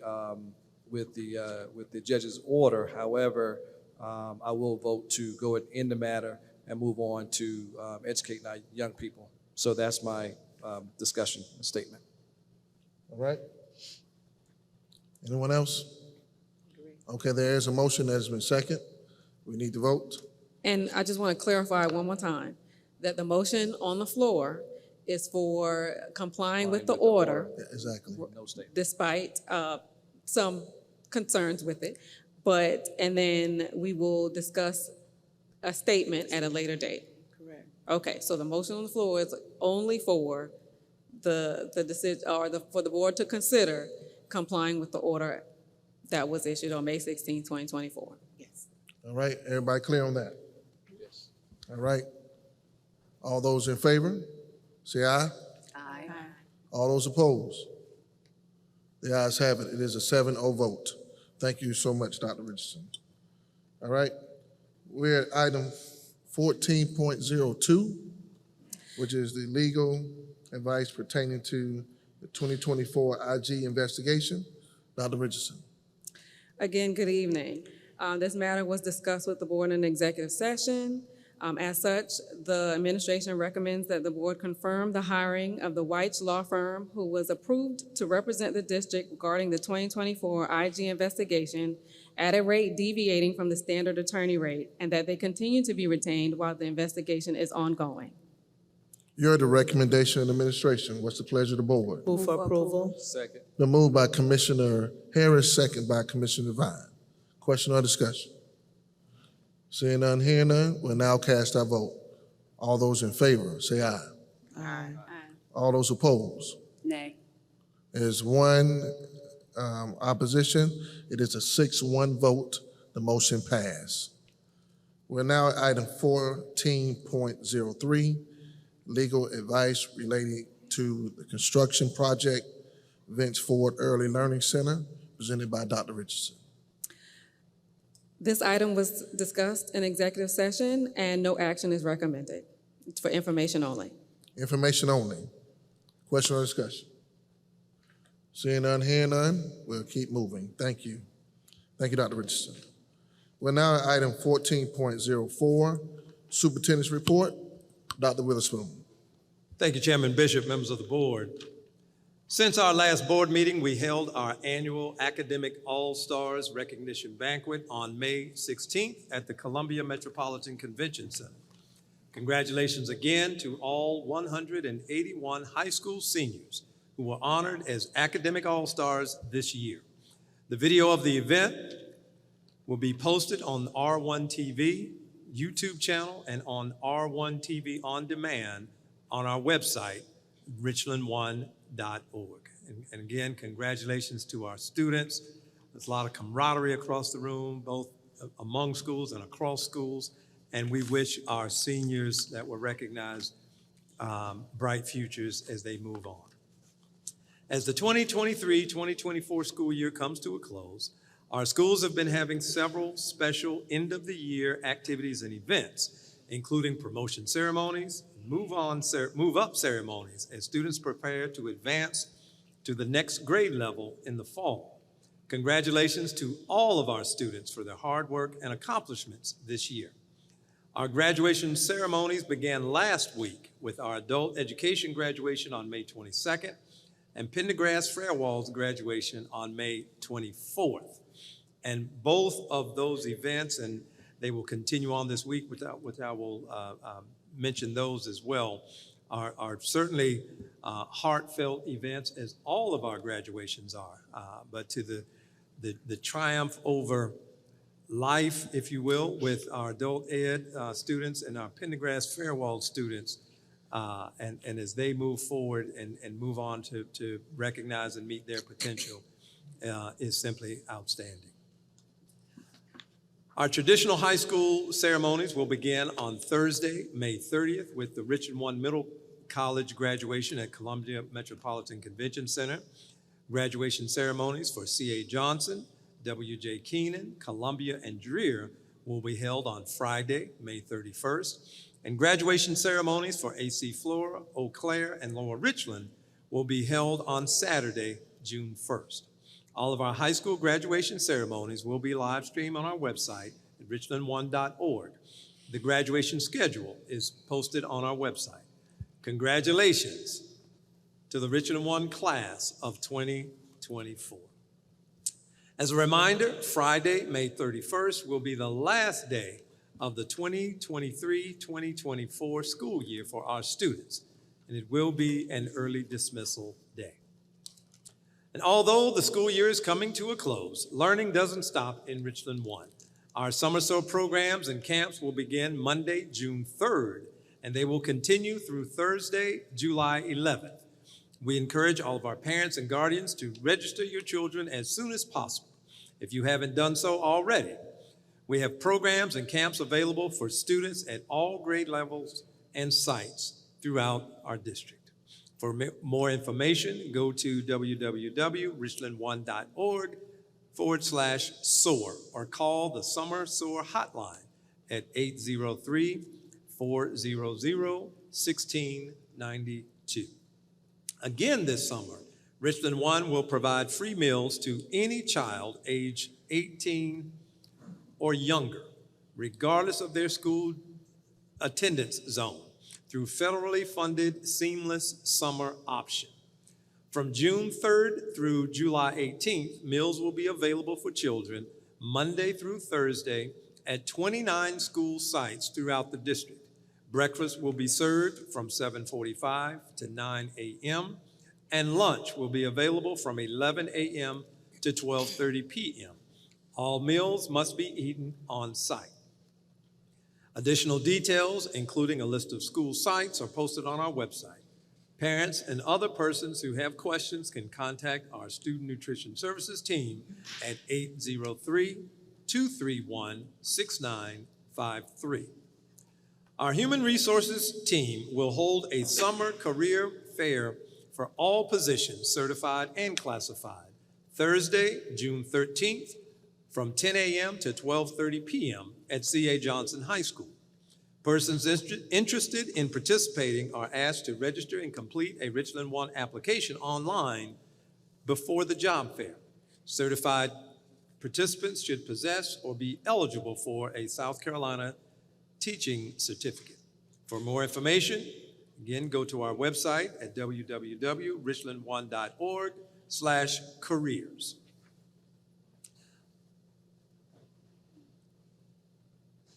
Our summer work schedule will begin Monday, June 10th. Employees will work 10-hour days Monday through Thursday. Buildings will be open to the public from 7:30 a.m. to 5 p.m. All buildings will be closed on Fridays. Regular work schedules will resume on Monday, July 22nd. And Mr. Chair, members of the board, at this time, I would ask Dr. Kumis to provide an kind of a snapshot on of where we are at this time. Dr. Kumis. Thank you, Dr. Witherspoon. At this time, what I'm going to present is some contractual information. This year, for the 24-25 school year, we issued 1,758 contracts. Of that, 122 teachers declined. The whole year, including that 122, there were 315 people declined for next school year. From the 23-24 school year, which that would have been last year's contracts, for this year, we issued 1,760 contracts. Of that, 124 teachers declined and 312 resignations and retirees were received.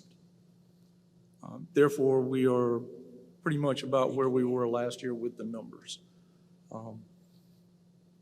For the reasons, some of the reasons that folks retired were due to terminations, family health, international teachers that had to go back to their home countries, folks that moved out of the area, some that never reported to work, retirees, positions, other positions in the state, positions out of education, folks who were going back to further their education and their studies, employees who are now deceased, and some that just did not give a reason.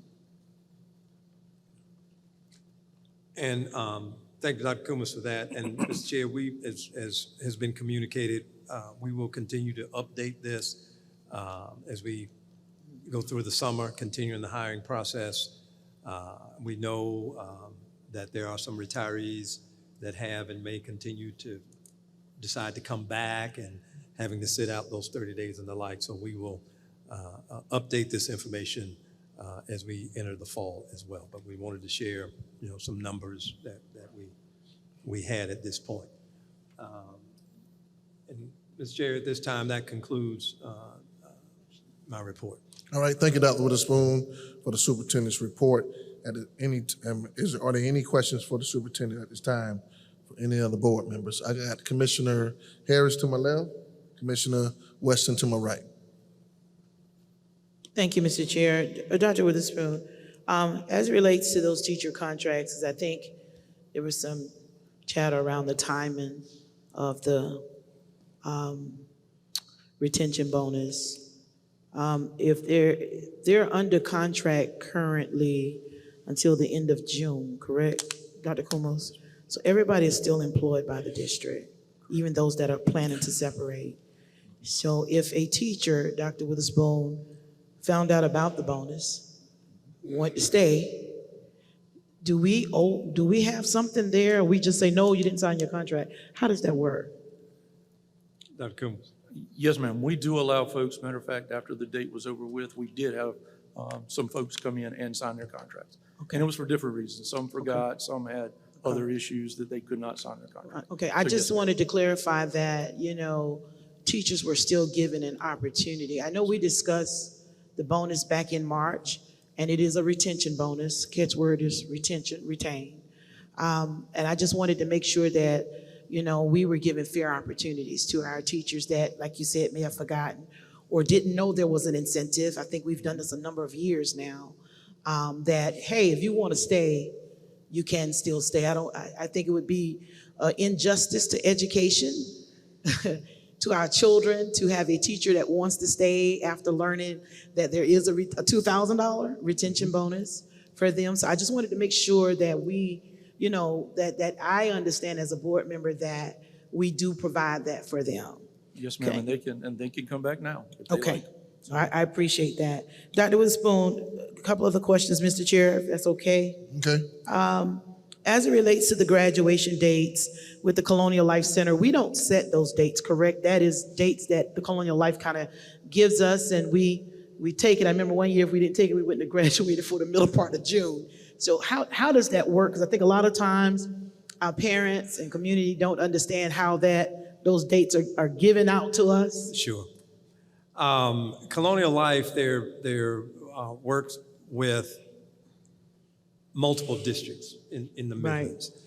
And they work, to my understanding, they work with the various districts on perhaps maybe even a district rotation. Okay. So they set that up. They talk with each district. Our representative is Coach Matz. and, how many programs do you have, so forth and so on, and the districts are plugged in. And you are correct, at 1 year, there was some question, and then they were saying, okay, we can go to the end, Right. which would have kicked out our graduations for another week, because they do have a schedule taking into account the other districts that use that facility as well. Okay, thank you. And then one last question, Mr. Chair. High School League, when we're hosting these championships, and I'm inquiring, because it is my understanding that the track at Lower Richland High School has taken a beating. And I know we host the High School League state championships. Are we receiving anything from the High School League? I would need to check on that. Can you get that back for the And we board? Yes. Because I know that is going to be a heavy lift to repair that track. And we're not using it. I know Commissioner Devine and Commissioner Bishop was here when we built those stadiums, and we said our children were to tear up their fields and stadiums. And if we're allowing the High School League, which is not an issue, but is there fair compensation being given to the district for hosting all of these different levels of championships for all of those days? So just want that. And then, Mr. Chair, I want to take a moment and ask a request of Dr. Witherspoon or yourself, if before we leave on tonight, we can take a moment of silence to recognize our little 5-year-old, our little first grader that we lost at Har Hill Elementary School. If we could do that before we close. Thank you, Mr. Chair. Absolutely. Thank you, Cheryl, for bringing that to the forefront of our minds, and we'll make sure that happens, okay? Commissioner Weston. Thank you very much. Are face-to-face exit interviews done in our district, Mr. Cook? Not unless they request. We do a survey that they send in and fill out, which we call a Form A, and it gives us a reason. But if someone has, and I have met with a couple of folks that did ask to meet with me in reference to them leaving, and so I have met with a couple of folks. And then the others are done electronic?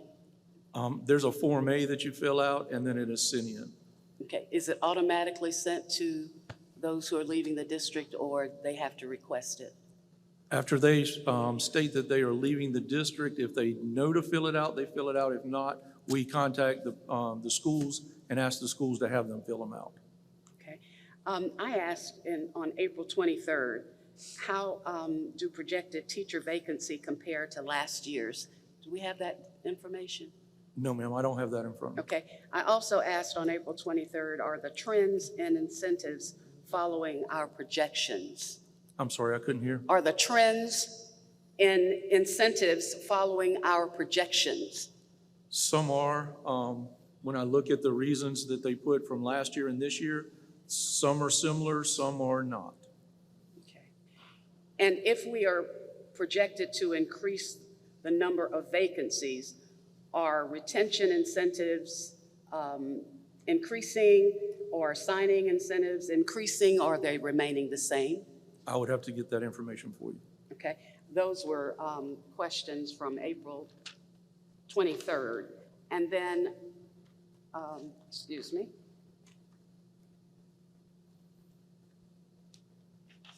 On May 21st, I asked about the bonds, where the public can see the district's long-range facilities plans. And I asked also last time, do we have them prioritized, and asked if I could get a copy of them, or it could be provided to the board. Is that still something that we can get? Okay, so that was in the committee meeting that you asked those questions as well? Okay. We'll follow up on those. We'll follow up. And I also asked, have we, the number of students that have received completer certificates for the CDL program that started at Hayward? Do we have that information from the Hayward Career Program? And again, when these requests come, we do put them on a list, and staff looks at those, and I know and we will follow up on those as that information becomes available, because, at this point, with some of those numbers, we won't know that until after, for this year, some of those until after school ends, and maybe even into the summer. Okay, could we have last year's and then have this one when it comes so that we can compare them? That's fine. Okay, thank you very much. A question. The materials, well, let's say the materials. Let me go back to this one. What's the policy or the procedure for board agendas and documents that are shared with the board before a meeting? What's the time frame? Supposed to be 24 hours, correct, Dr. Witherspoon? That's the minimum. Minimum is 24 hours? Yes. Okay. I was concerned because last month and this month, it happened on Mondays, and this Monday was a holiday, and it was not really enough time to look at that when it came at 12:31 on Monday. And then we had to be prepared for this meeting, so I needed to change Tuesday up so I could read those documents. They used to come on Fridays, and so I was just asking about that, when the agenda and the items to the board meetings. You're saying that this agenda didn't come available until 12? 12:31 on Monday. It was on Memorial Monday, Day. and for this particular meeting, Commissioner West, members of the board, there were some items that we were not sure about and didn't get clarity on until Monday. And the meeting before that, it was on a Monday as well. And it still may, and that may have been the case. Well, it may depend on an item. Okay. If we're waiting on information from outside sources and the like. Okay. When I find my others, I'll ask. Thank you very much. Appreciate it. I'm sorry, I didn't hear you, the last one. What's the last statement you said?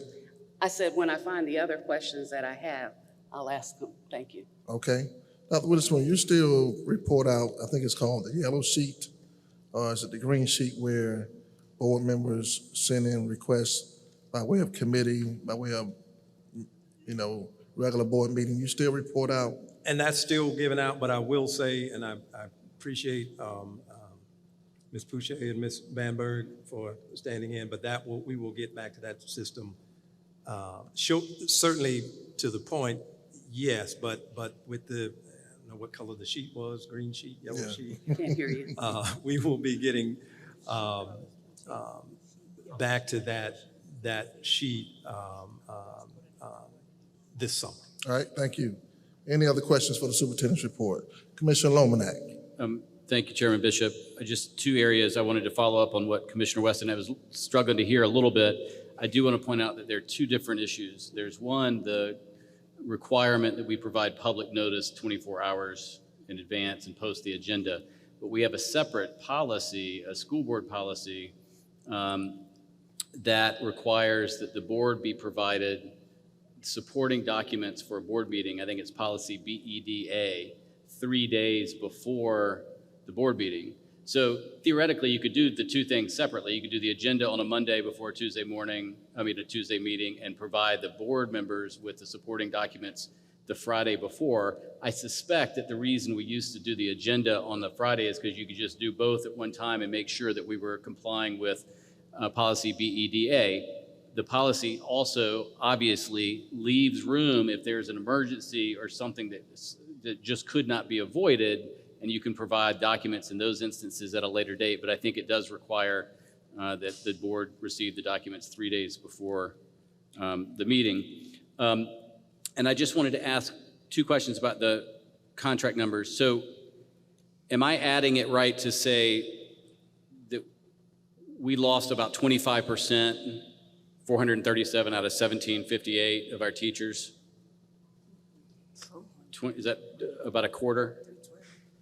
You said we lost 122 who were given contracts, declined them, and then 315 did not receive contracts because we already knew they were leaving for whatever reason. So that's 437, right? No, sir, the The 122 is included in the 315. Okay, so So 315 out of the 1758. so about 18, 19, we lost about 18%, 19% of our Yes, sir, teachers. that would be more accurate. And so out of that 315, I mean, one of my concerns about the retention bonus is if we want to give teachers a bonus and pay them more, we should do it. And I think the board's always trying to find ways to pay them more. But we specifically allocated this money for a retention bonus.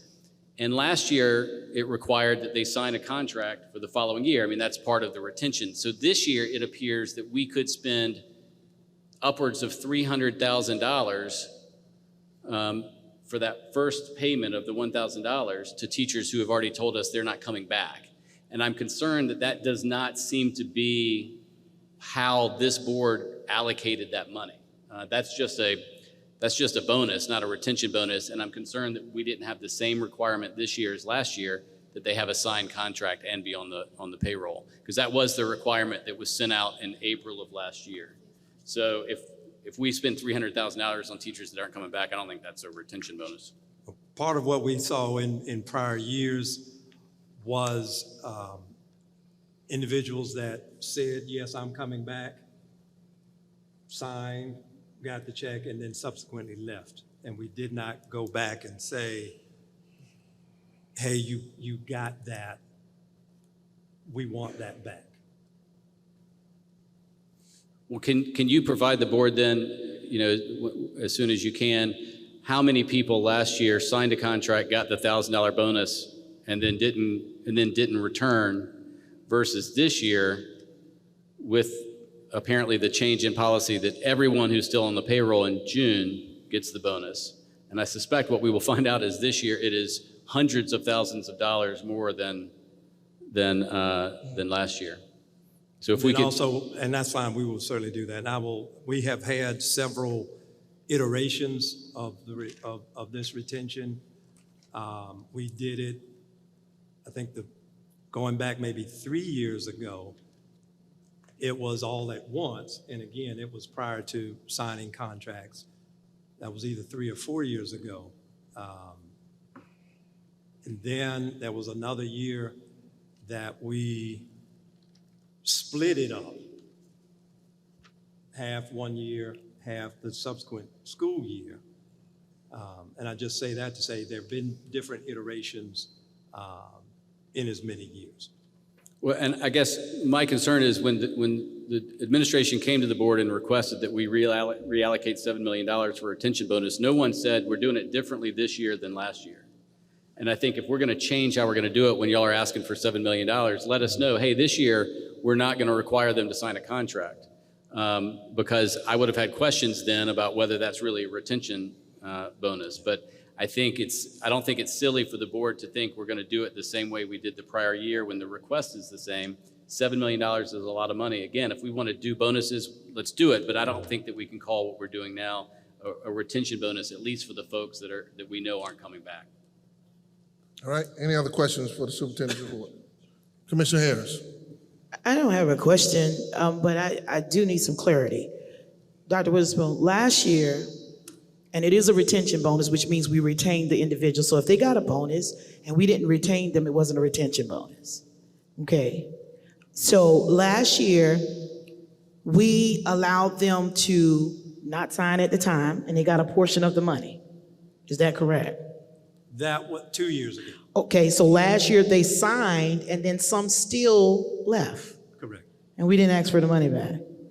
So this year you cleaned it up. I'll use those words. And said, okay, you signed your contract. Here's the bonus packet, because the key word is retain. So the individuals that signed their contract, Dr. Kumos or Dr. Witherspoon, are these individuals signed, pretty much sealed and delivered to return for 24-25? And they will receive their bonus in a few weeks, few days, or what are we doing so different this year? I mean, I'm gonna be honest with you, I appreciate knowing you cleaned it up, first of all. But they're still gonna get their bonus, correct? That's correct. Okay, now here's the other question. Dr. Kumos, Dr. Witherspoon, if an individual didn't sign their contract because they did not know the bonus was coming. But they're planning to stay.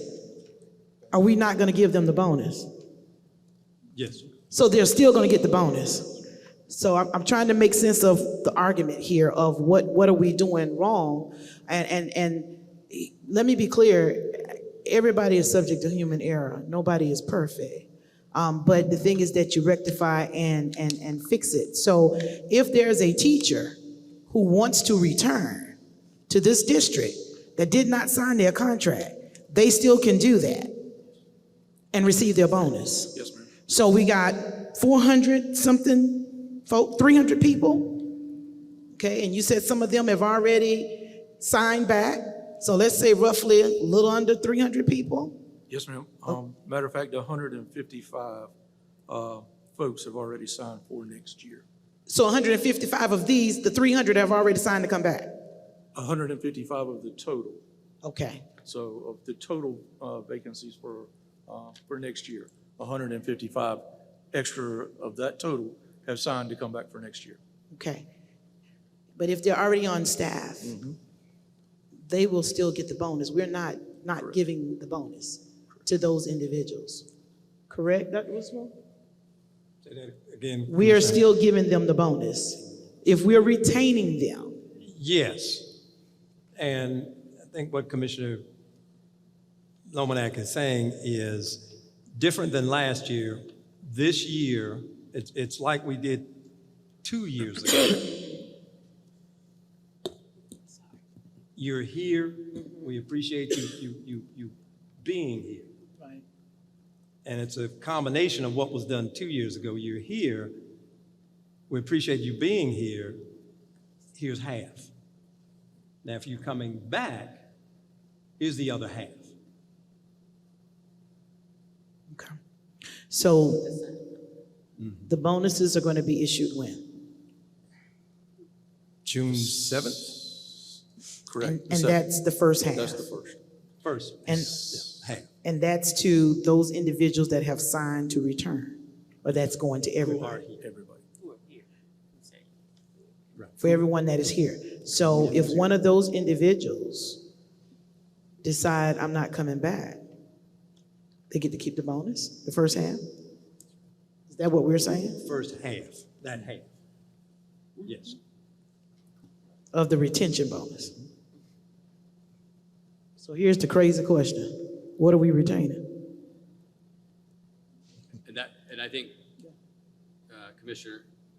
Commissioner Harris has, that is what, she may have articulated it better, but that is my concern. Not that somebody didn't know about it and now they find out about it and they sign a contract, give them the dang bonus, of course, but that it's not a retention bonus for the people that we know are not coming back, haven't signed a contract, and don't come back, but they still get that initial $1,000.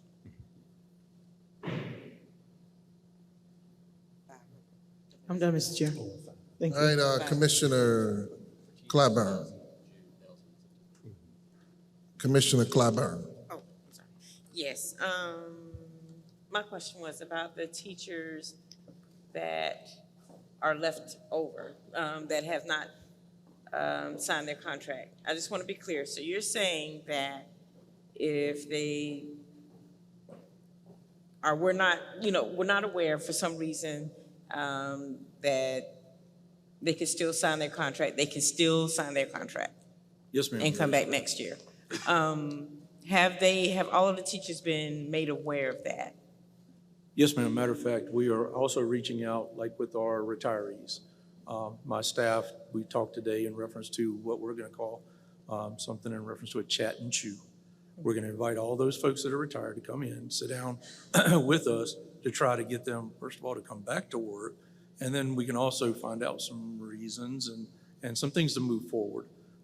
So trying to get these folks back on board is what we're going to try to do. And along with our other folks who are leaving. So we are trying to recruit them to get them to come back. All right. Thank you. Okay, any other questions? Commissioner Devine, is that a hand, Weston? Yes, it Okay, is. Commissioner Weston after Commissioner Devine. No question. Just want to make a clarification on policy BEDA when it comes to board agenda and board notification, it does state what Mr. Lomanak said, 3 days in advance, but then it also has a comma with 2 additional words, if possible. And with if possible, if we can't do it, typically, let's be real clear, I've been around about 16 years.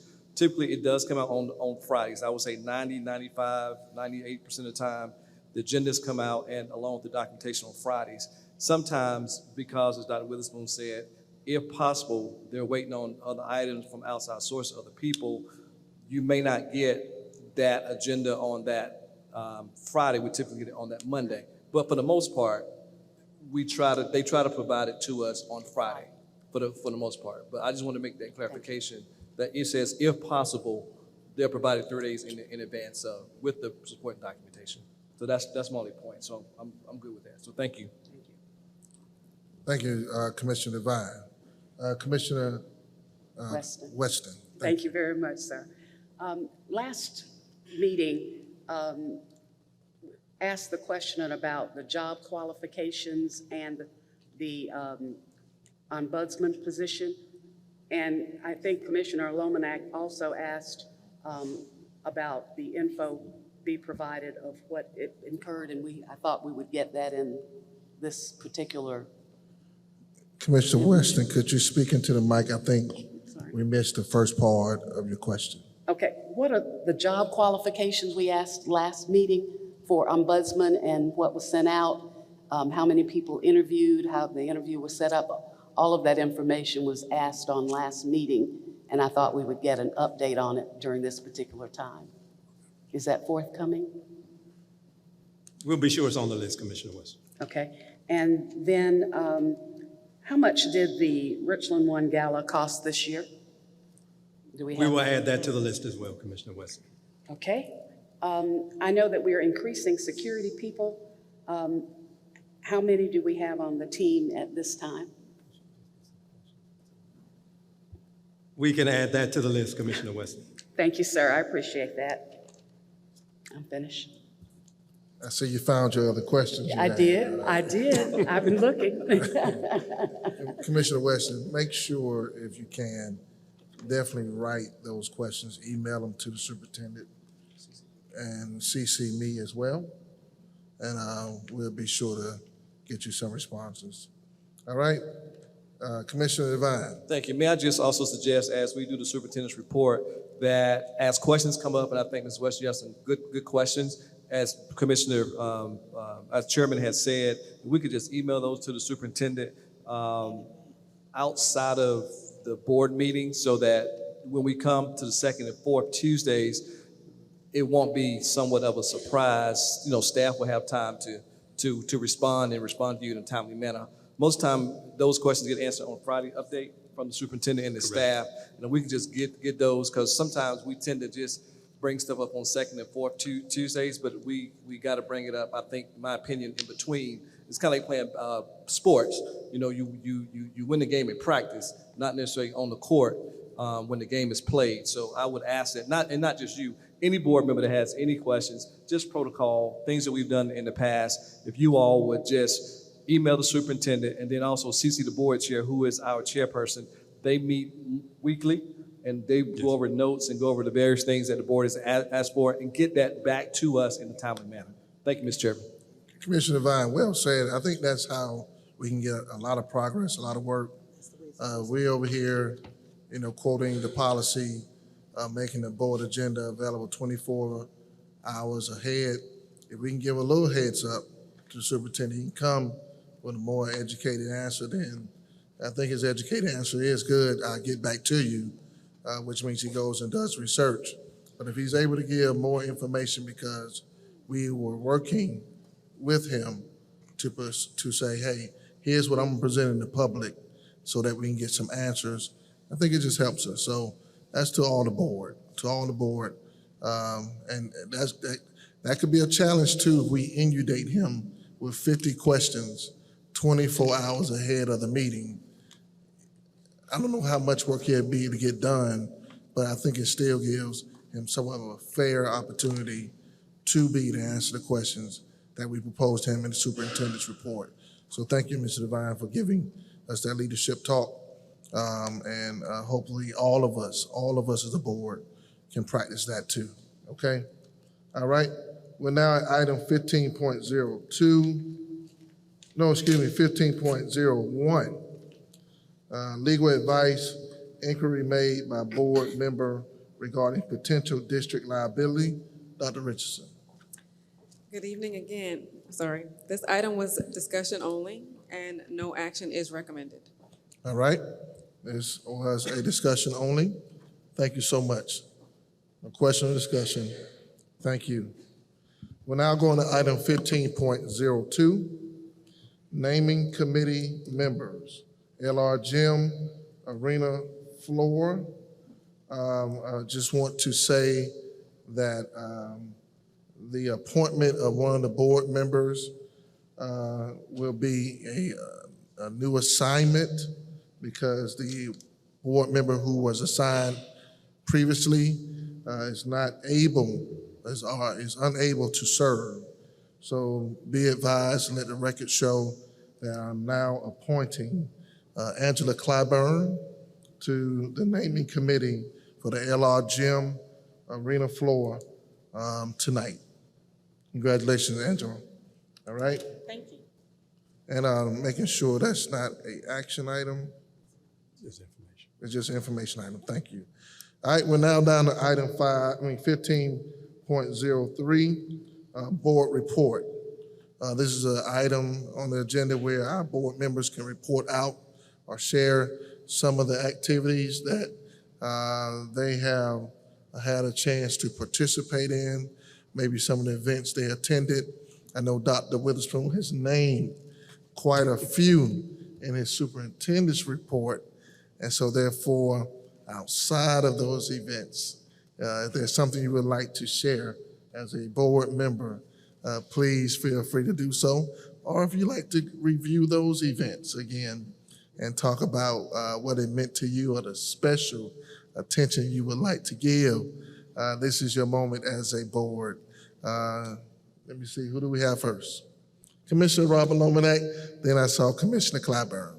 Thank you, Chairman Bishop. I actually am going back to the incentive really quickly. I tried to get your attention. You didn't see me. It's fine. We moved on, but I figured I'd just do it really quickly here and then we move on to the regular stuff.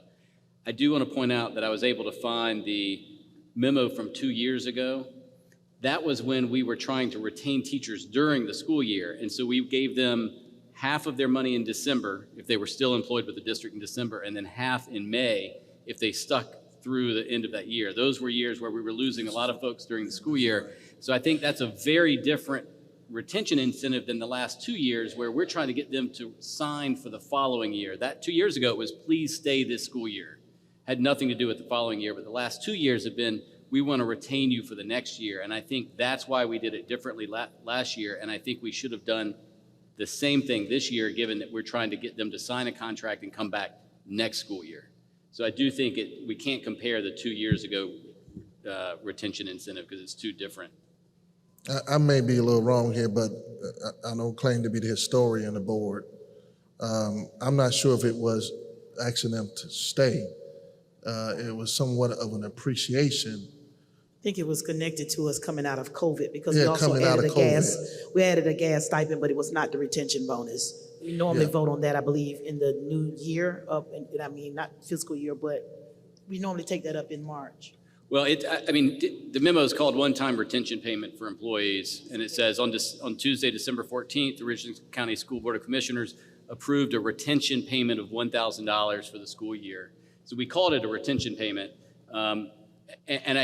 When you read the rest of it in terms of the timing, it seemed to be to try to retain them from that year, but that's very different than last year or this year's retention bonus that we allocated money for. Yeah. I think in what I recall, it was to appreciate those. And it can be categorized as retention because you're trying to encourage people to definitely stay with us. But I think it was just the encouragement part.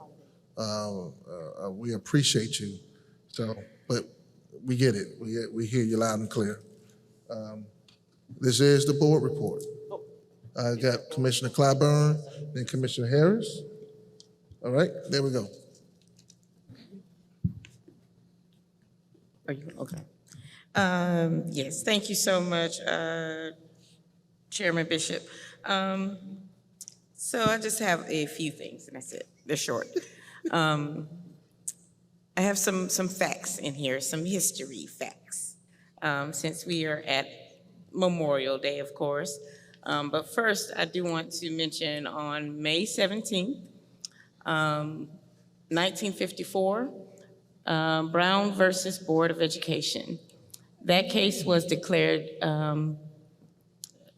well, it was declared separate but equal. It was declared unconstitutional on that date. So I did want to definitely recognize that, since a couple of weeks ago, we just recognized that date.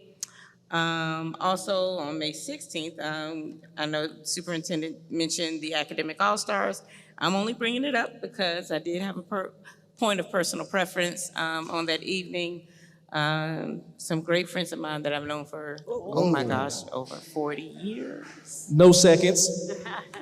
I tell you what. Well, y'all can hear me. Y'all don't have to see me. But I've known that's for a over first 40. for me. Are we gonna wait? Or we gonna keep going?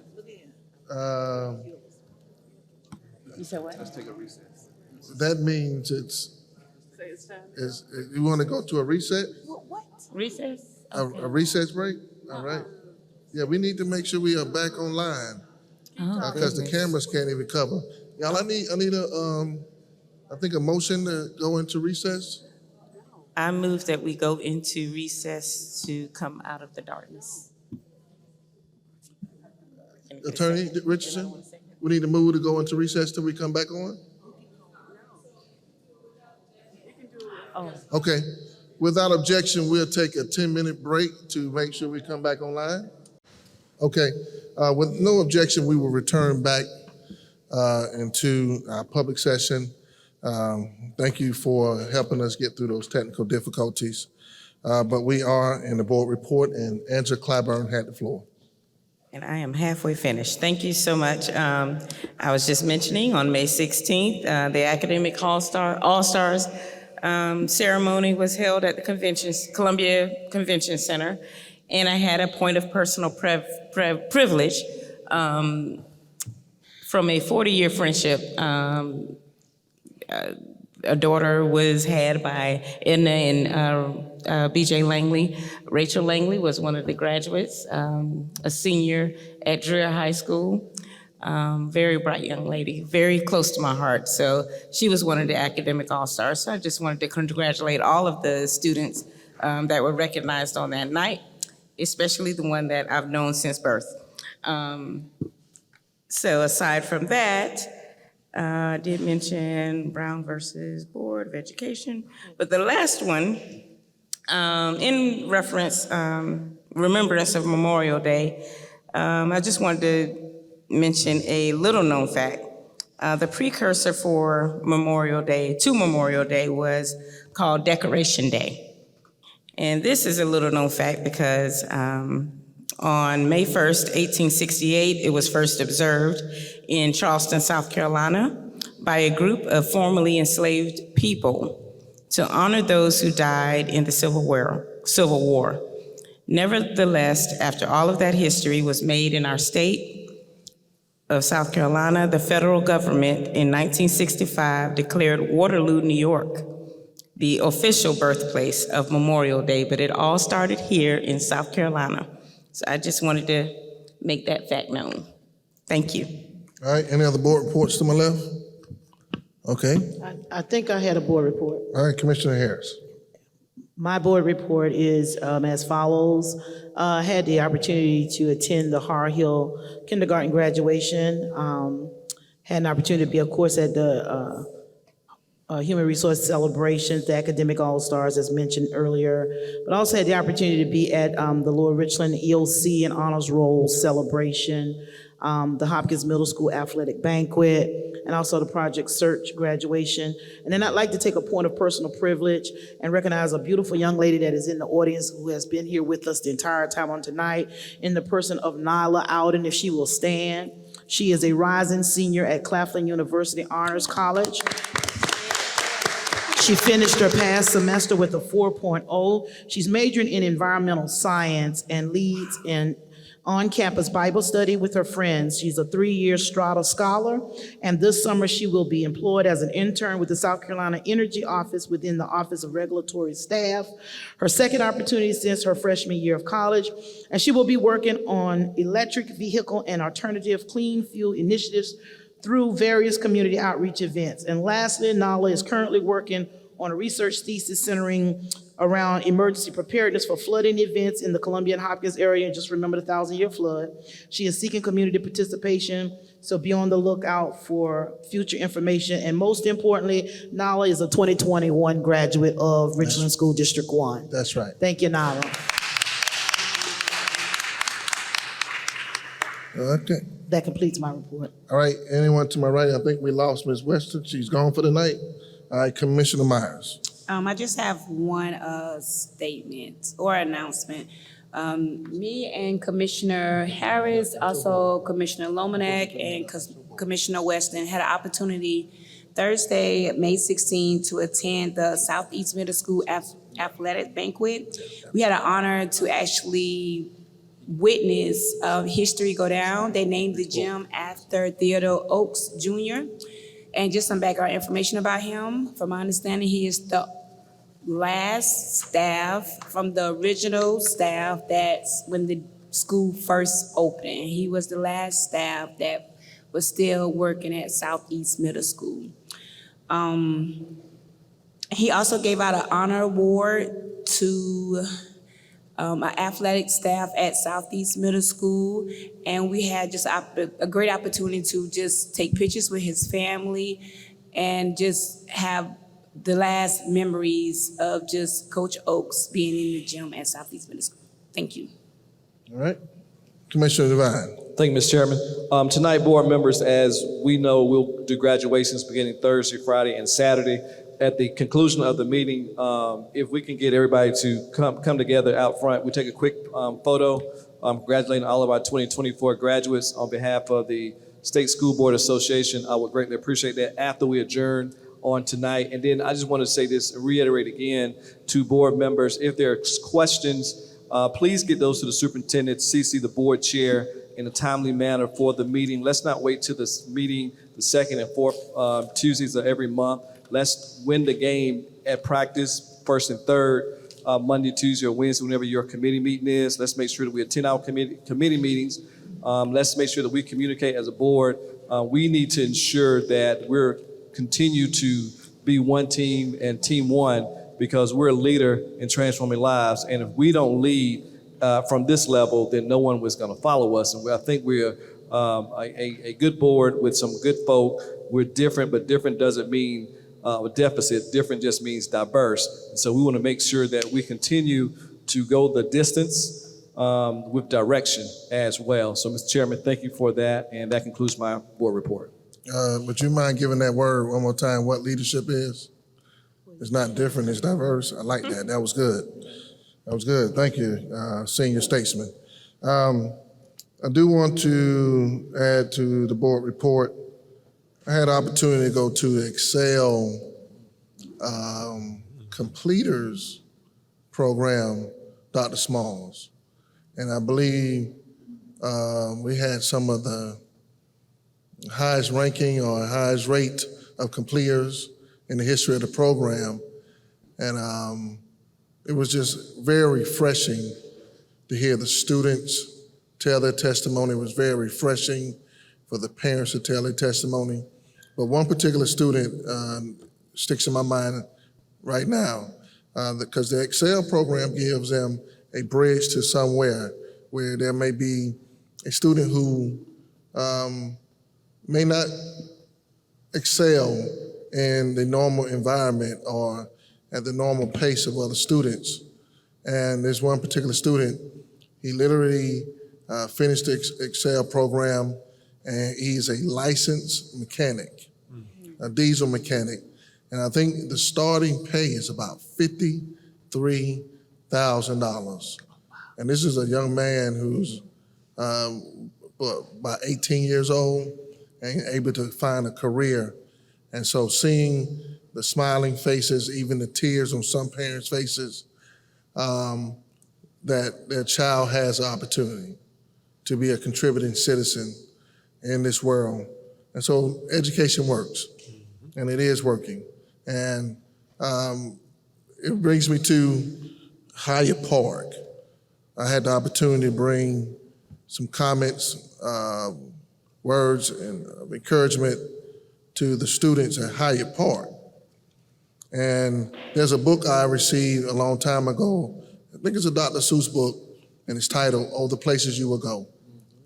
And my speech, Ms. Harris, was, here they are, but here they come. And I was telling the students that you're on your way. But what many people may not recognize, or you should recognize, is that these schools are children's homes. And some of these teachers are parents to these students. And I saw teachers, crying tears of joy, dealing with the separation of a child going from 5th grade to 6th grade, or just going home for the summer. But it just wasn't the teachers who felt that emotion, it was also the students. And it made me really believe in the power of education. And if it was 60 kids there, 50 to 55 of them were in tears of just knowing that someone cared for them, someone loved them. And so shouts out to all the educators. Every person in the school district and public education who's making sure that every child every day matters, because that's what I got from that. And so as we prepare for graduation, here they are, but here they come. And they're on their way. And then many of them will be doctors, many of them will be lawyers, many of them may be our next elected officials. They may be our next board members. They may be our next governors, even maybe President of the United States, gold medalists, brain surgeons. Here they are, but here they come, and they're on the way. So I really enjoyed that. But while we're getting there, Dr. Witherspoon, thank you for highlighting the fact that this summer we'll have these stations or these spots in our community where food will be accessible. And accessibility is important. Many of these students will get food in their schools, but now that the schools are out and we're in summer break, we want to make sure that food is accessible. Please be advised that Harvest Hope will have several stations in the community as well, so accessibility is not a challenge. It's an opportunity to get food. So you can go to harvesthope.org and look up what that looks like in your community as well. As you know, Richland One is going to do our job. So it's all about a community doing what we can for every child. Dr. Witherspoon, my last thing is, are we prepared for graduation, Coach Matz? And he says, Coach Matz says, we are prepared. And again, I asked this last meeting, parking, is there a particular, you want to answer the parking issue again? Because it's always an issue every year. Just make sure we are very clear about the parking so people will be prepared to show up.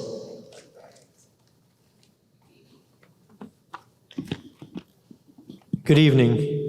Parking for graduation, complimentary parking is based on first come, first serve. And the paved lot, FS4, the entrance off Gadsden Street is open. 8016, a paved lot off Gadsden Street and Divine Street is open. Paved lot 8012, a gravel lot located in the corner of Assembly and Pendleton, is open. FS11, which is a gravel lot, also located at the corner of Lincoln and College Street. They'll enter off of College Street there. And the Discovery Garage located at 851 Park Street is located, that's also located. Disability parking will be in GS4, which is in front of Colonial Life. And then there is additional parking for a fee at street parking meters or nearby garages. But there are 5 lots that I've mentioned that are open for free parking, and the lot right there across from Colonial Life for handicap parking is open. All right, thank you. And clear bag policy? Yes, we also have the clear bag policy, and it's the university's policy. There are signs up, and we've sent it out to the schools to be sent out to the parents that they do have to follow the university's clear bag policy. All right. No other board report? Thank you, Coach Matz. Before we go to item 16, as requested by Commissioner Harris, we do want to have a moment of silence. So at this time, let us pause and let us reflect and even think of those in this time of need, especially that one child.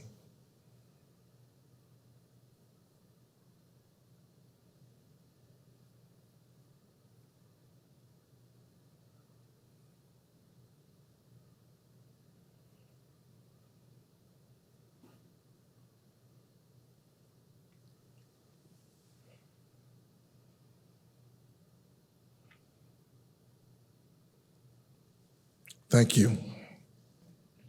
Item 16, without no objection, I would like to read this one statement, and then we will wrap the gavel. 16.01, the next regular meeting of the Richland 1 Board of School Commissioners will be held June 11, 2024 at 7 p.m. at the Stevenson Administration Building, SAB, located at 1616 Richland Street, Columbia, South Carolina, 29201. To all those who are going on summer break, be safe. Look forward to seeing you soon. Continue learning and make sure that you keep Richland 1 in your thoughts. Good evening.